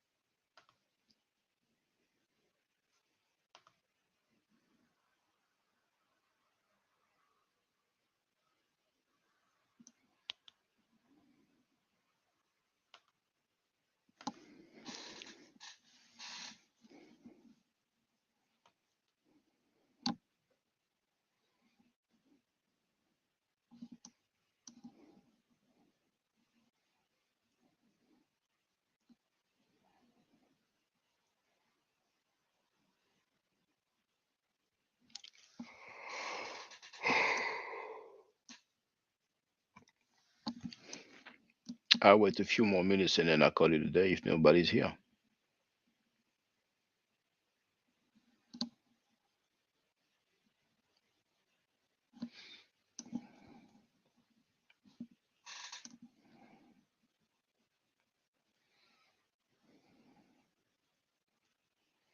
Hi, Lay. What's up? What's up, Hoteps and E, brother Elder? How you doing? What's up? I'm not Hoteps. doing too bad, I suppose. I just got in not too long ago. Yeah. Well, yeah, no worries. I just jumped on because I just I saw the topic of your show, and you seemed a bit stunned a bit. I think. I didn't know, brother. It's you news know, to me. you know. you- Okay, so I'm gonna turn off something. 1 minute. One Okay, no minute. problem. No problem. Let me figure out where that thing is. There we are. Okay. Um, um, yeah, can you hear me? Yes, loud and clear. Ever since you got Oh, on, I could hear you. yeah, Yes. no. I said I had to turn the program. I Oh, was okay. killed on the other program. That's what I was hearing two things. Mm. Yeah. So no. I said you sound a bit stunned. with what you just read. I mean, the depth of it, because he admitted it. But yet, you never heard the Hebrews be talking about that, and guys be talking about how gay he was, because of those guys always be beating up on certain people about Heru and Set. The contendings of Horus and Set, indeed. And it's funny because you might have heard some Hebrews like claim that King James was black. So I'm like, damn. Yeah, yeah, I know this. I know this. But look, I have a book called Ancient and Modern Britons that speaks about the black nobility. But see, the thing is that there used to be ones like all the castles, basically. They actually belonged to the first regime, that was the ancient nobility of Britain, and they got kicked out. That's where you have heard about all the chevaliers, the Mendicant friars and all of that. They certain people was kicked out into the land. That's where Robin Hood comes from. Robin from the rich to get poor, because Robin Hood was one of those people. And the Black Knights is real stories. Yeah, black people with knights. Yeah. So all of this real stories, but they got kicked out, and then certain other people took over the world. Like I said, in 1455 is when the Black Douglases lost to the White Douglases. A literal thing. Yeah, the Black Douglas means the black man, and they were kings. Yeah, and they had fought for the white people, that certain people. But anyhow, it was a big thing that happened, and they lost, and that's when the whites got control of the throne of England from that time, 1455. But like you said, now a lot of people claim certain things, but there's a lot of back and forth on that, but nobody proves anything. They say a lot, but I don't think they really prove the history of that. But like you said, that history about King James being homosexual, and like I said, he not by hearsay, as you just read. It's not nothing. He was upfront about it. He was comfortable with it. I'm saying, but the people that evolved the Bible, when this subject is brought up, they deny it up the name and all that. They don't even want to talk about it. But as you just read, do you hear Captain Tazariak talking about that there? No, what did he say? No, I'm just saying he doesn't really like effeminate man, but he holds the King James Bible to the core. True. Yeah, King James. All of them hold the King. Look at JJ, Black Jesus Minister. All of them King James Bible. All of them. Maybe not Judah Nazareth, but anyhow. but did you hear him say that Amen Ra comes from India? Hey, I don't. Some people turn the TV off and there's people come on. Like they leave Sonata when Sonata shit comes on. Like a lot of times, like Black Jesus Minister, is there so much I could take of that guy? Because most of the time I feel like slapping him in his mouth because it's so disrespectful, and he tries to play it off like he tries to play it off like it's cool. They're like, I'm not talking to you. I'm going to talk to no. You have no right to disrespect anybody in that manner. You don't know nobody. You know what I mean? You don't know nobody. We've talked about people like that. You deserve a smack in your mouth. I'm saying you can't. Go ahead, brother. I'm saying you can't just talk about people just like that. They're any old fashion because you think you can. You're in Houston, Texas. Like what? Seriously? Like, and you call yourself Black Jesus Bishop? Like really? Like you're the most foul-mouthed bishop in the face of the earth. Yeah. I mean, I heard his name, but I didn't even know it was like that. Because that it is what it is. I mean, I don't really listen to Hebrews like too much, because Hebrew Israelites too much, because I've been hearing them making claims for the longest. Yeah. And I'm happy on Sanetta I got the chance to speak to a few of them, because they got a reality check. Well, they always get reality checks. Sanetta gives them reality check every program, but they cannot check reality. Look, I had a brother just on my page yesterday. He was talking about, one of these owl people, right? Arab people? Owl. The people that like to call themselves owl, owl.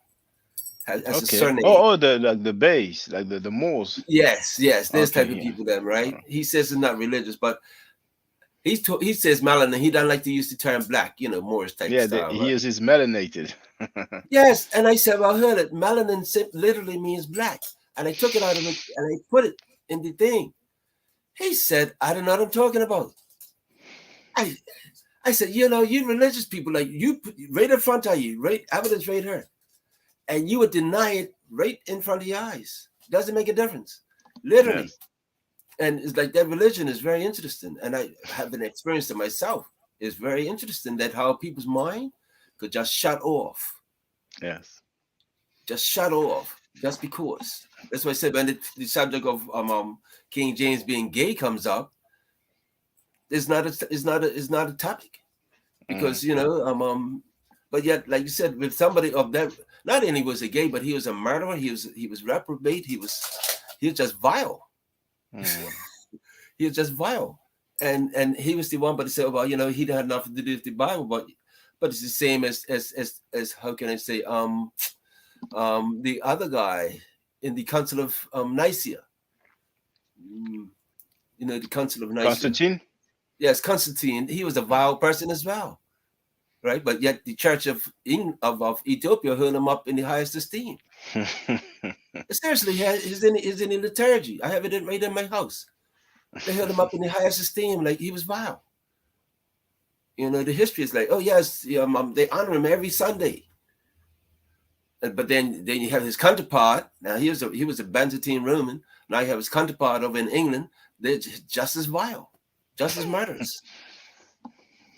But yet this is the history of Christianity. Christianity has been vile, filled with vile personages who is esteemed, right, as saints. Yes.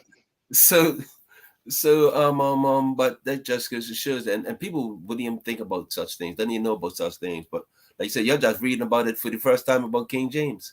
Yes, it's news to me, man. I mean, even him labeling that guy his wife, his child and his wife. I'm like, I didn't dang, know. he I was didn't know. bold with it. I didn't know if he was. I didn't know if he was gonna laugh or cry just now. It's like emotions was running deep, Shaka. I said that's why I said let me get one to just say I to Shaka, man. But uh, but no, it's but it's not. It's not. I was like, if I knew that when I was like a teenager, I probably would have left Christianity earlier. You know what I'm saying? But we don't know these things until history is very interesting. There are some things that we don't know until they're being searched out, and like people would discredit Wikipedia, but they're not discreditable like they do. When they're telling the truth, they're telling the truth. You could refute some things. You could not right. Look, but you got to look further. Don't just take that deal, but look because they have sources, they have references. Check them out. Some might lead somewhere, some might not lead nowhere. Yes. But there are other things that you can look for. You know what I mean? Because where there's smoke, there's fire. And as you said, they was quoting direct sources from himself. Yes. Like what he wrote, his own letters, right? People that was contemporary people. They had I think, do they show the chamber, the hallway from room to room? Is that part of the tour? I mean, he was all the way, man. But he Oh, wasn't. But he wasn't the only one. mm. Listen, this society is founded upon Greco-Roman concepts. This society, they brag about it. Western society is founded upon Greco-Roman concepts. What do we see in Greece and Rome at the foundations? Wasn't what they found in Africa.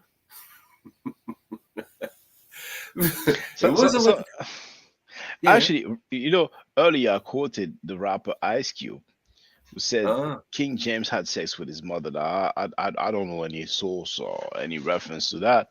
But Raskas talks about Julius Caesar. He said that Julius Caesar was known as every woman's husband and every man's wife. Yeah, I'm telling you, there was that was the culture of these people was that like you said, I'm a man that I can love whom I want, be it a male or female.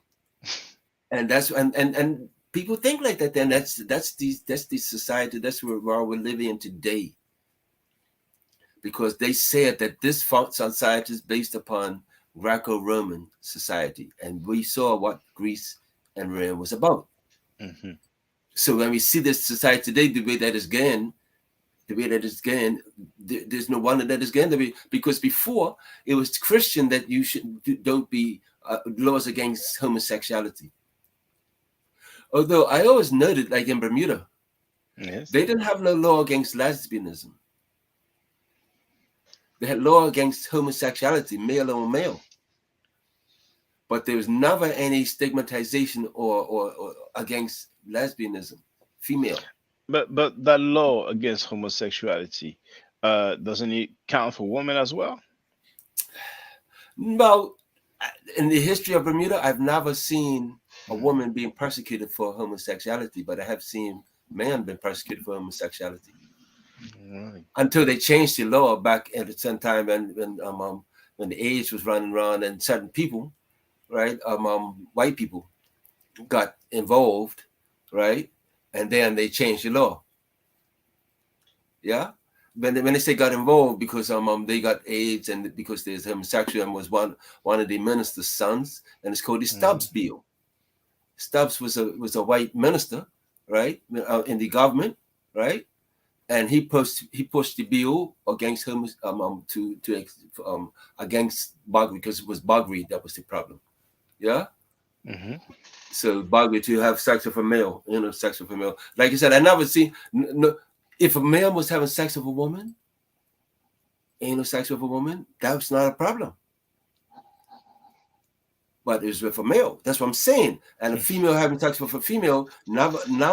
Although it was never, it wasn't like, oh, to be bragged about female relationships, but it never was something that people would be persecuted for. But a male could be persecuted.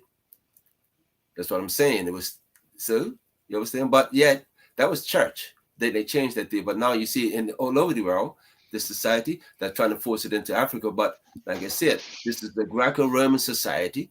Yeah. So it doesn't surprise me to see. And that's why we have so much, because you're big against that pedastry, right? That pedophilia. Yes. You understand what pedastry is? Yes, we have the similar word in French, but it's like it's a guy who loves boys, basically. Yes. Well, that was the ideal within Greco-Roman society. Yeah, that was the whole thing, is to have a young protege. Yeah, and even the term mentor, you know. All of these things, and like agape. You ever heard this term agape? Yes. No. It's Greek term meaning love. It's the highest form of love. They say now it means the love between God and man. But no, it meant the highest form of love was between male and male. But didn't Plato All of that, it said similar things, like, you know. all of those people, like that was Greek society. That was what they're dealing with. Oh, You know what I'm saying? So I'm saying, so it doesn't shock me, it surprised me that these things, like look at each, like you spoke about it the other day, about yesterday when you was talking about the church, the church ministers and the little boys. Yeah. The little boys, the pedophilia that goes on in churches. How the Roman Catholic churches. Oh yeah. Mm-hmm. Yeah, well, It's no. and happens all over. Yes, Happens all over the over. world, all over the Yeah. world. Yes, And it they move happens all them over. when there's too much scandals, too many suits. And not only They move them to a different and country, not different only continent. in Roman Catholic churches either. You know, in Bermuda, they go through. Yeah, it's a lot of that happening in this island. This island is crazy like that. There, the type of stuff that goes on in this island. Good Lord have mercy. But it's all because for me. Is it like rich foreigners that come and take advantage of? No, not like that. Uh, Not like that. Not like that. No. They don't do that. I was once, when I was in a hotel, In other islands, they probably do, but they don't really do that. We don't have whorehouses in this island like that there. Although that doesn't mean there's not whores here. It's a very, very interesting how they go about it in Bermuda. There used to be a famous brothel on Front Street. Used to be a very famous brothel on Front Street back in the day. Because remember, Mark Twain used to come out quite often, you know. Come again. Who used to come quite often? Mark Twain. Who's that? You never heard of Mark Twain? No. Google him real quick then. Mark Twain. He was a famous writer in America. Mark Twain. You ever Huckleberry Finn? Oh yes. I just knew the anime. When I was a kid, they had the anime on TV. Right. So, I must. So Mark, like the apostle, and Yes. and Pain is like pay. Twain. Twain. Okay, they even have an award named after him. Yes, Samuel Clemens. Yeah, he is the son of fun. Oh, that was a pen name then. Mark Twain was a pen name. Yes. Was it? Yeah. Okay. Yes, Samuel Clemens. He is the son of fun in Bermuda, quite on the regular. Back in the day. So he used to do what with the son of Son and fun in Bermuda back in the day, quite regular. Mm-hmm. You know, son. In other words, he used to vacation in Bermuda. Mm-hmm. Bermuda was known as vacation. When you ask about people coming here, famous people coming here, in Bermuda, like Pakistan is a place where they steal from a family down in a certain part of the island. They steal from the family. They made a law, and the white people came and stole the land from the black people, telling them get off. Literally tell them get off. But like you can find all sorts of foreigners that are down there, but no black ones. I don't think Oprah can even buy a piece of property down there. Mm-hmm. Maybe Saudi Arabians probably can, because they're considered to be white people there. Yeah, that was enclave for white people. But I'm just saying, it's like the type of stuff that goes on in this island is very, very, because that doesn't come from foreigners. That comes from the people that is here. Mm-hmm. The culturation of the people that is here, the white people that was here. And the certain things that go on that has left this legacy amongst the other people. And it's a very much of a hidden thing, but the molestation in this island is very deep. Very deep, man. It's crazy, man. It's crazy. Like it's messed up, man. This is kind of things that people don't talk about, like they don't care about the children. It's just messed up. I went to my class function one day, like class reunion, and while I was there, I saw one brethren in jail. They said, "Oh, what happened?" Nobody didn't tell me that. I found out he had done something bad to somebody's child. I said, "I didn't even know." That's good as brother. I said, "What the hell?" I didn't even know. I said, "Wow!" But then a bigger case came up, right? And I didn't know he was in jail, but anyhow, hadn't seen him. But then a bigger case came up, like was a very, very scandalous case. Was involving some football players, front page news and all of that there, right? And pedestrian type of thing, mentoring. Wow. And so I was to my function, and I say, "Oh, now one of the brothers went jail. I was in school with him, right? And I was to the function and said, 'Hey, man, it's like this. Look, it's interesting in my lifetime. A lot of people, when we were young, weren't Christian. Now that we're older, everybody's a bloody Christian. It's very interesting.' It's very interesting. I started out young, but a lot of people didn't. But when I look around now, practically, like the whole bloody classes like Christian. What the hell is going on? Anyhow, I had to step out. But anyhow, no, I said, I said, look, not to bring the party down or anything, but I think we should think about our brethren that's going through ordeals right now. Right? And I was thinking about these two brethren that was in jail. Who are you talking about? It was people in Bermuda. It was two people that I know that I went to school with. One of them, both of them was football players. Okay. Right? And so one of them was molested a little girl. Right? Okay. And then another one was like I said, we mentioned mentoring, right? And this involved another highly significant figure in this island as far as football playing is game. Hold on, brother. Yeah, hold on, brother. Whoa. Um, Michelle, there's a lot of noise. I think you're driving. Okay, I was trying to get my headset in. I am Yeah, driving. but yeah, just yeah, try to get it so you can come back. Okay. Okay. Okay. No, Uh, what I'm talking about right now is this thing about how insidious it is. We're talking about pedophilia. yes. So Yeah. you said like one used to be like a football player. But no, I'm talking about three. But right now, I'm talking about two people who ended up in jail. Okay. I know them personally, right? All right. So And they all molested the girl, or is one of them that molested the just girl? one. Okay. So why the other two was Slow in? down, slow down, slow down, slow down. Okay. You're asking questions you don't need to Uh, ask. yeah. Okay. No problem. I'm explaining it to you, Yes. right? So I'm saying to you, the thing about it in this island is, say, I went to a meeting one time. They said, if you look around in this room, practically everybody has either been molested or is a molester. I couldn't believe it, but like I said, at my class function, Mm-hmm. right? Just before the class function happened was a big case in Bermuda about football players. These people played at the national level, right? Very well known, right? And Go ahead, brother. one was the mentor to the other, right? So one was older, the other was younger, right?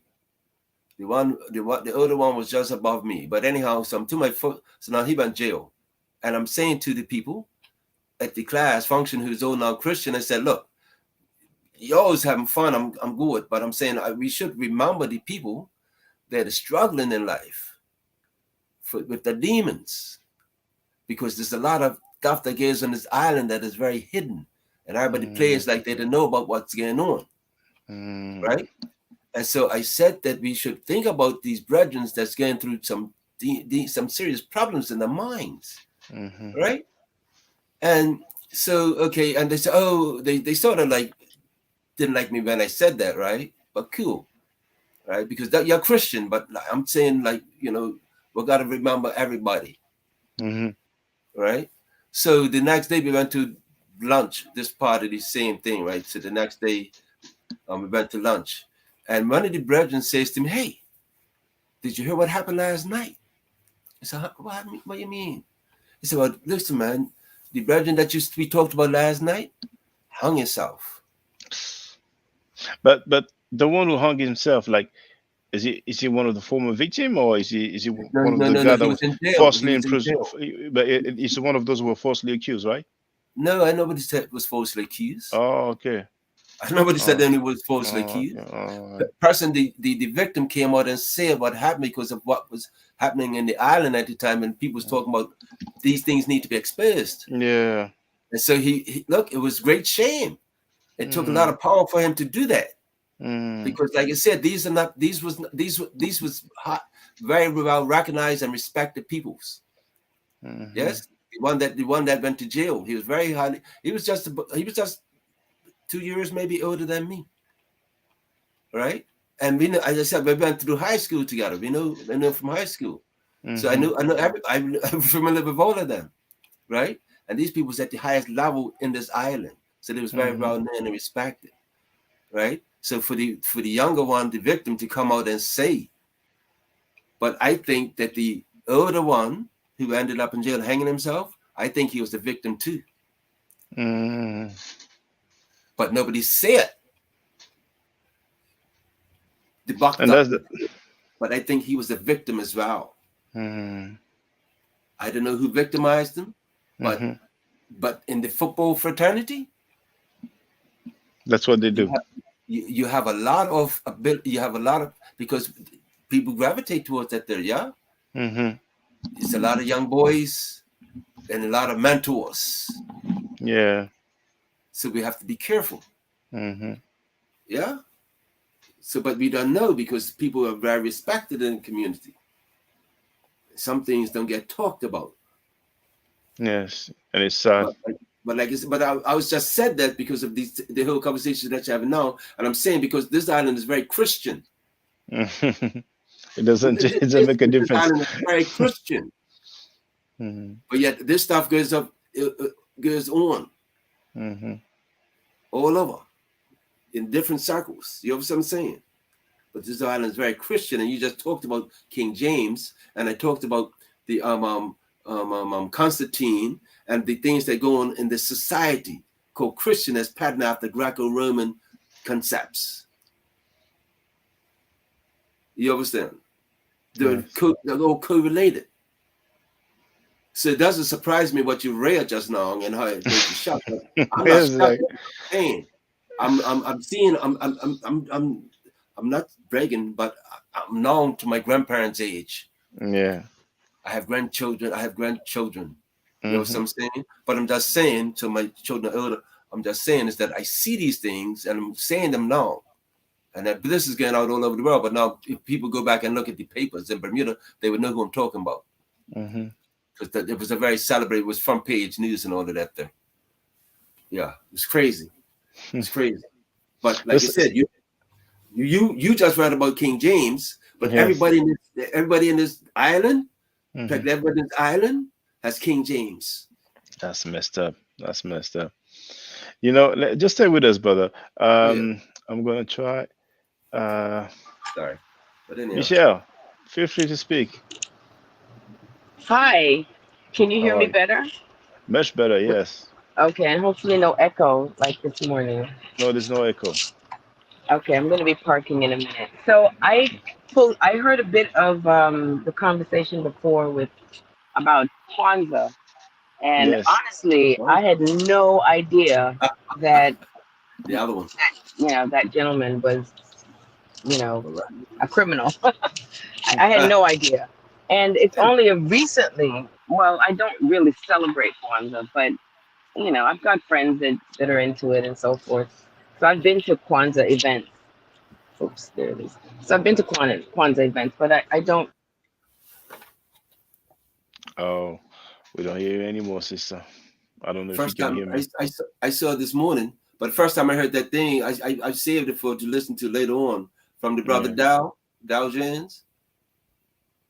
When you're talking about Malala Karanga. This morning when you was playing it. Yeah. Oh, we can hear you now, sister. We couldn't hear you for like, I don't know. Yeah, 10 I know. seconds. My phone did something. I thought. Oh, okay. So, Karanga, that same person. Karanga. That's who we were talking about. I had no idea that he had such a reputation. Now I'm going to have to, really look at it.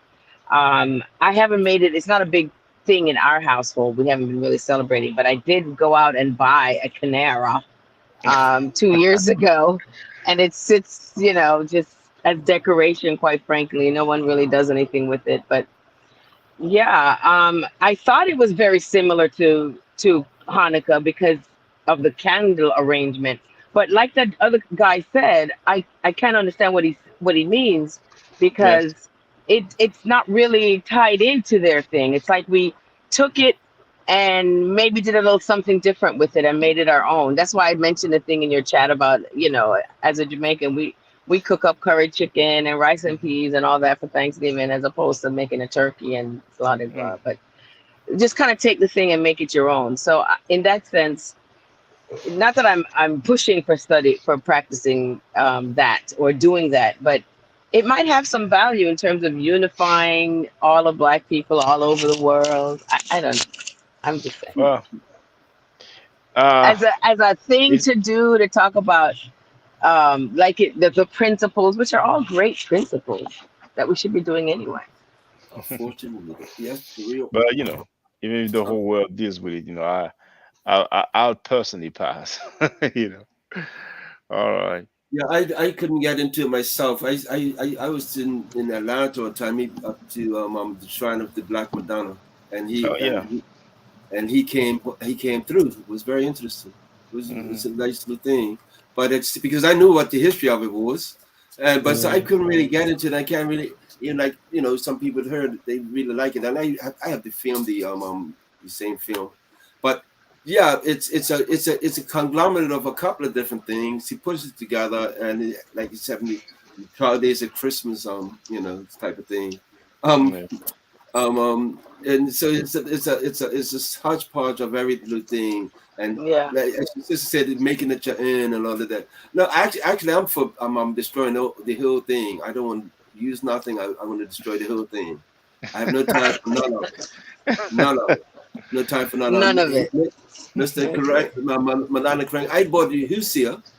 I haven't read it as yet, Mhm. but like because I remember even like when because that had strong words, Dr. Bayan and Dr. Clark. Dr. Clark. About Malana Karanga. Yeah, they Yeah. didn't like him. I just yeah. No, they done business with him, and for good reason. The same thing what Dow Jones said, because his and not because for me, the same thing with Faker Coon. Like I done business with that guy. You know, Faker Coon, that guy Farrakhan, that guy there. Mm. I done business with him because he killed Malcolm. That's Mm. the other thing. I didn't remember. I didn't know that about Farrakhan in terms of what he said about ugliness, and that's the Oh, other stuff that you child. shared with us earlier. I have to Oh go yeah, back and listen to that again. Jeez. anti-blackness. Yeah. I can't If I believe could it. have this morning. I mean, I'm going to say that was probably a long time ago because he looked really young in that picture. Not that that It was. excuses it. Mhm. It was. But the one thing that's interesting is that it was indeed a long time ago. I think it was But 1992. Yeah, you know, go ahead, brother. it's got Bermudian roots. You know. Yes, I know he's from the islands. I know he Yeah, used to play the violin or the yeah, guitar or something.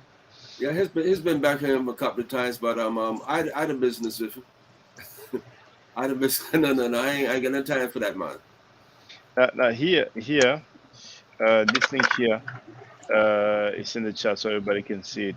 It's national office I'm teaching according to Elijah Muhammad because Farkas was indeed much younger. I think it was 1992, but in 2012, 20 years later, Mm-hmm. that would be 2002, 2012. He actually didn't make the same speech, but he repeated, "We didn't have kinky hair," and I was Yeah. surprised that 20 years later we do so. But this is the teachings of Elijah Muhammad. So this is not just Farrakhan spin. This is what Elijah Yeah. Muhammad thought. Now here I have other quotes here in the book, The Theology of Time. He says, "You will never be able to convert me. No, because you should first do like the preacher in the jungle of Africa and Australia and other far off Pacific islands preach to the savage to hide his nakedness. This is the first thing. I'm sorry, this is the first preaching we give to a savage to cover your nakedness." He also said, same book, same page, "We don't consider Africa's people of the jungles anything for us to follow or be taught by. If you're not civilized, you can't lead a civilized person." And same Mm-hmm. book, page 92 to 93, he wrote, If you tell me to go to Africa, I will go there. But don't tell me to go there to be civilized. I'm already Yeah. civilized and I'm ready to civilize Exactly. Africa." So, Yeah. you know. But look, but remember, because these Muslims have never had anything to do with Africa. Mm, Yeah, that's why that the Moroccan team says that they're not really playing for Africa; they're playing for the Arabs. yeah. Yeah, so no, there's Arabs there's Arabians. I mean, when we look at what they done down in Timbuktu, right? It's like, what Yeah. are we talking about? What Mm, we don't know history. What happened with the Arabs? What they did we did in Darfur today? Come yeah. on now. Yeah, the religious solidarity, because Yes. so many black folks share the same religion, so they make excuses and all. But Sister Michelle, feel free if you have any questions. Um, no, not right now. I'm trying to think. The thing about King James, I had seen that somewhere on YouTube through my last couple of years of reading and listening to different things, and I don't remember. I don't know if I'd got into it as in depth as you did today, but I knew about having the different lovers and the underground The passageways. passage. What The the I knew about the passageways, Oh, and the chamber. He made him the duke of, not the duke, but the Yeah, Some something about the special the chamber. chamber. Yes. Yeah, I mean, Yeah. and what is that? That's the bathroom. I mean, that's the bedroom. I mean, I don't know Yeah. what Bedroom, chamber this is, but bed chambers. the bed chambers. Yeah. You're in charge of the bed chambers. Wow. Hence the Chamberlain. Chamberlains. The titles. So I didn't know that when I was a kid either, but I let Christianity go a while ago. So when I heard that, it was just more nails in the coffin as to this is good enough for me. I don't need to look back. I don't need to Uh, look back. I'm good. I'm And it good. doesn't make a difference what denomination you're talking about. There's not one of them that's good. And so I'm talking about the Church of Ethiopia and the Church Oh, of not even them. Not even the Coptic church that they say was Thank you the very first much. Christian church and all that. None of them. None of them. Not one of them. They had demons in all of them. Murderous. I hear that. but anyway, brothers and sisters, I'm gonna have to leave it now because I work tomorrow morning. It's actually No worries. 20 to 1 a.m. It's Oh. past No worries. midnight. Like I said, I just came on because they said you was getting over that. But you look like you didn't know if you should laugh or cry. And I'm saying, well, okay, Shaka. Actually, I many times I was stopping myself from laughing, you know. So thought it's so. I probably had I funny know. faces, you know. I saw that because it was crazy. Because like, huh? And he's like, huh? I didn't caught the tail end. It's like when you got down to him calling his wife. His wife. Well, nobody heard what he said. He said, "I'll be like a widow." Yeah, he said, I'd be like a widow. I remember just before, a bit before, he Wow. said, Yes. you're my wife and child. I'm like, damn, man. Yeah, exactly. So there was exchanging rules. I'm gonna put it like that Mhm. because you can't. And he went against sodomy. I mean, some people can be so contradictory. No, There was in another Bermuda, person. I think it's like like probably like right wing conservative guy who spoke out so much against homosexuals, but And then he got turned out, caught. yeah, exactly, and it's so funny, yeah. in Bermuda, it's the same thing. Is the guy in America the same thing, right? Bermuda the same thing. The Christians that were against homosexuality, but a lot of them is homosexual. Yeah, Right. Yeah. So it's hypocrisy all the way around. it is. But I said to you, we are based upon a Greco-Roman culture. That's the root of their culture. It's true. So, and I tell anybody that they miss me of all of that thing. All right. Well, But anyhow, nice to meet you, sister. It was good. I saw you this Good morning. to meet too. you. What's up? Okay, what's your name? My name's Haile. Haile. Okay. I didn't catch it I'm at first. I'm somewhat of a griot, as they say. Okay. And you are from Bermuda? Correct. Okay. All right. Yes. Very nice to meet you. You said you have Jamaican roots. I was born there, yes. And my family, some of them still there. Yeah, you have many people in Bermuda from Jamaica. Yeah. You can find Jamaican people all over the world. Yeah. Yeah, I know. That I know. We go everywhere. All over the world. Yeah, that like that. Absolutely. You're like ants just going out and colonizing. I know everywhere. I'm making it our own with our curry chicken and thing. For real. Bless up. Okay. Bye-bye. One love. One love. Thank you Okay. both, brother and sister. Thank you very much for calling in. Well, brothers and sisters, I'm going to end the live stream. It's been 2 hours and 20 minutes. What I'm going to say as usual is stay safe, stay healthy. If I'm not allowed to by the next, stay safe, stay healthy.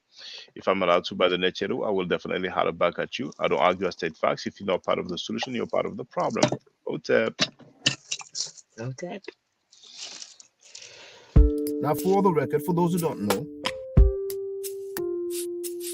I'm giving middle nature classes. And here, that's the flyer. Okay?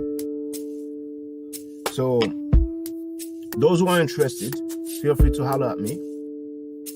If you're not interested, it's cool. But I recommend that everybody who has not yet seen the video, Kemet and Ma'at, Before Judaism, Christianity, and Islam, then watch it. It has about 300,000 views and really deserves to have a lot more. I just want to let let everyone know who's listening in now and who's going to listen to this stream in the future. I just had my first Meta Nature class by Brother Shaka today, and I've had other Meta Nature lessons by other teachers, and I can tell you right now, the brother is the best in the game. He is that was one of the best classes I've ever had, ever. So if you're interested in learning the Meta Nature, if you're interested in getting the basics of it, Brother Shaka is an awesome teacher. Get with him, and it's extremely affordable. This brother is giving us his time and his skills, and he's basically giving it away. I mean, I just consider it a donation. You know what I'm saying? So if anybody's interested in learning the Meta Nature, get with this brother right here. He's an awesome, awesome, awesome teacher. And I'll end with that. Hotep Senu, Hena Senut. This is Julie, also known as Servant of Yah, and I'm currently taking the Medu Nature classes with Brother Shaka, and it has been an amazing experience. Only 2 lessons so far, and I feel like I've been taking the classes for months, just with the how in depth he goes into the vocabulary words, the construction of the language, the grammar. It's been immeasurable, the experience. And one thing that comes across, hands down, is his extreme passion for teaching this to anyone who is willing to learn and has an interest in learning. So I highly suggest, if you are interested, even a minimal interest, that you subscribe to the classes with Brother Shaka.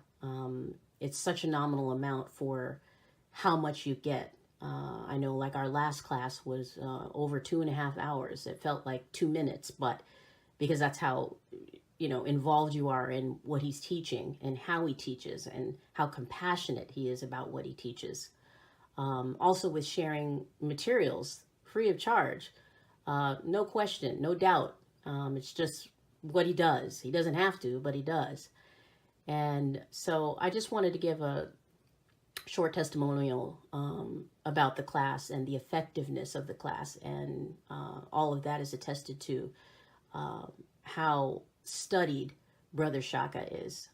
So I highly recommend anyone with a minimal interest that you do sign up for the Medu Nature class.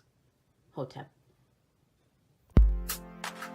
Don't forget to subscribe to my channel, which is Ma'at Forever.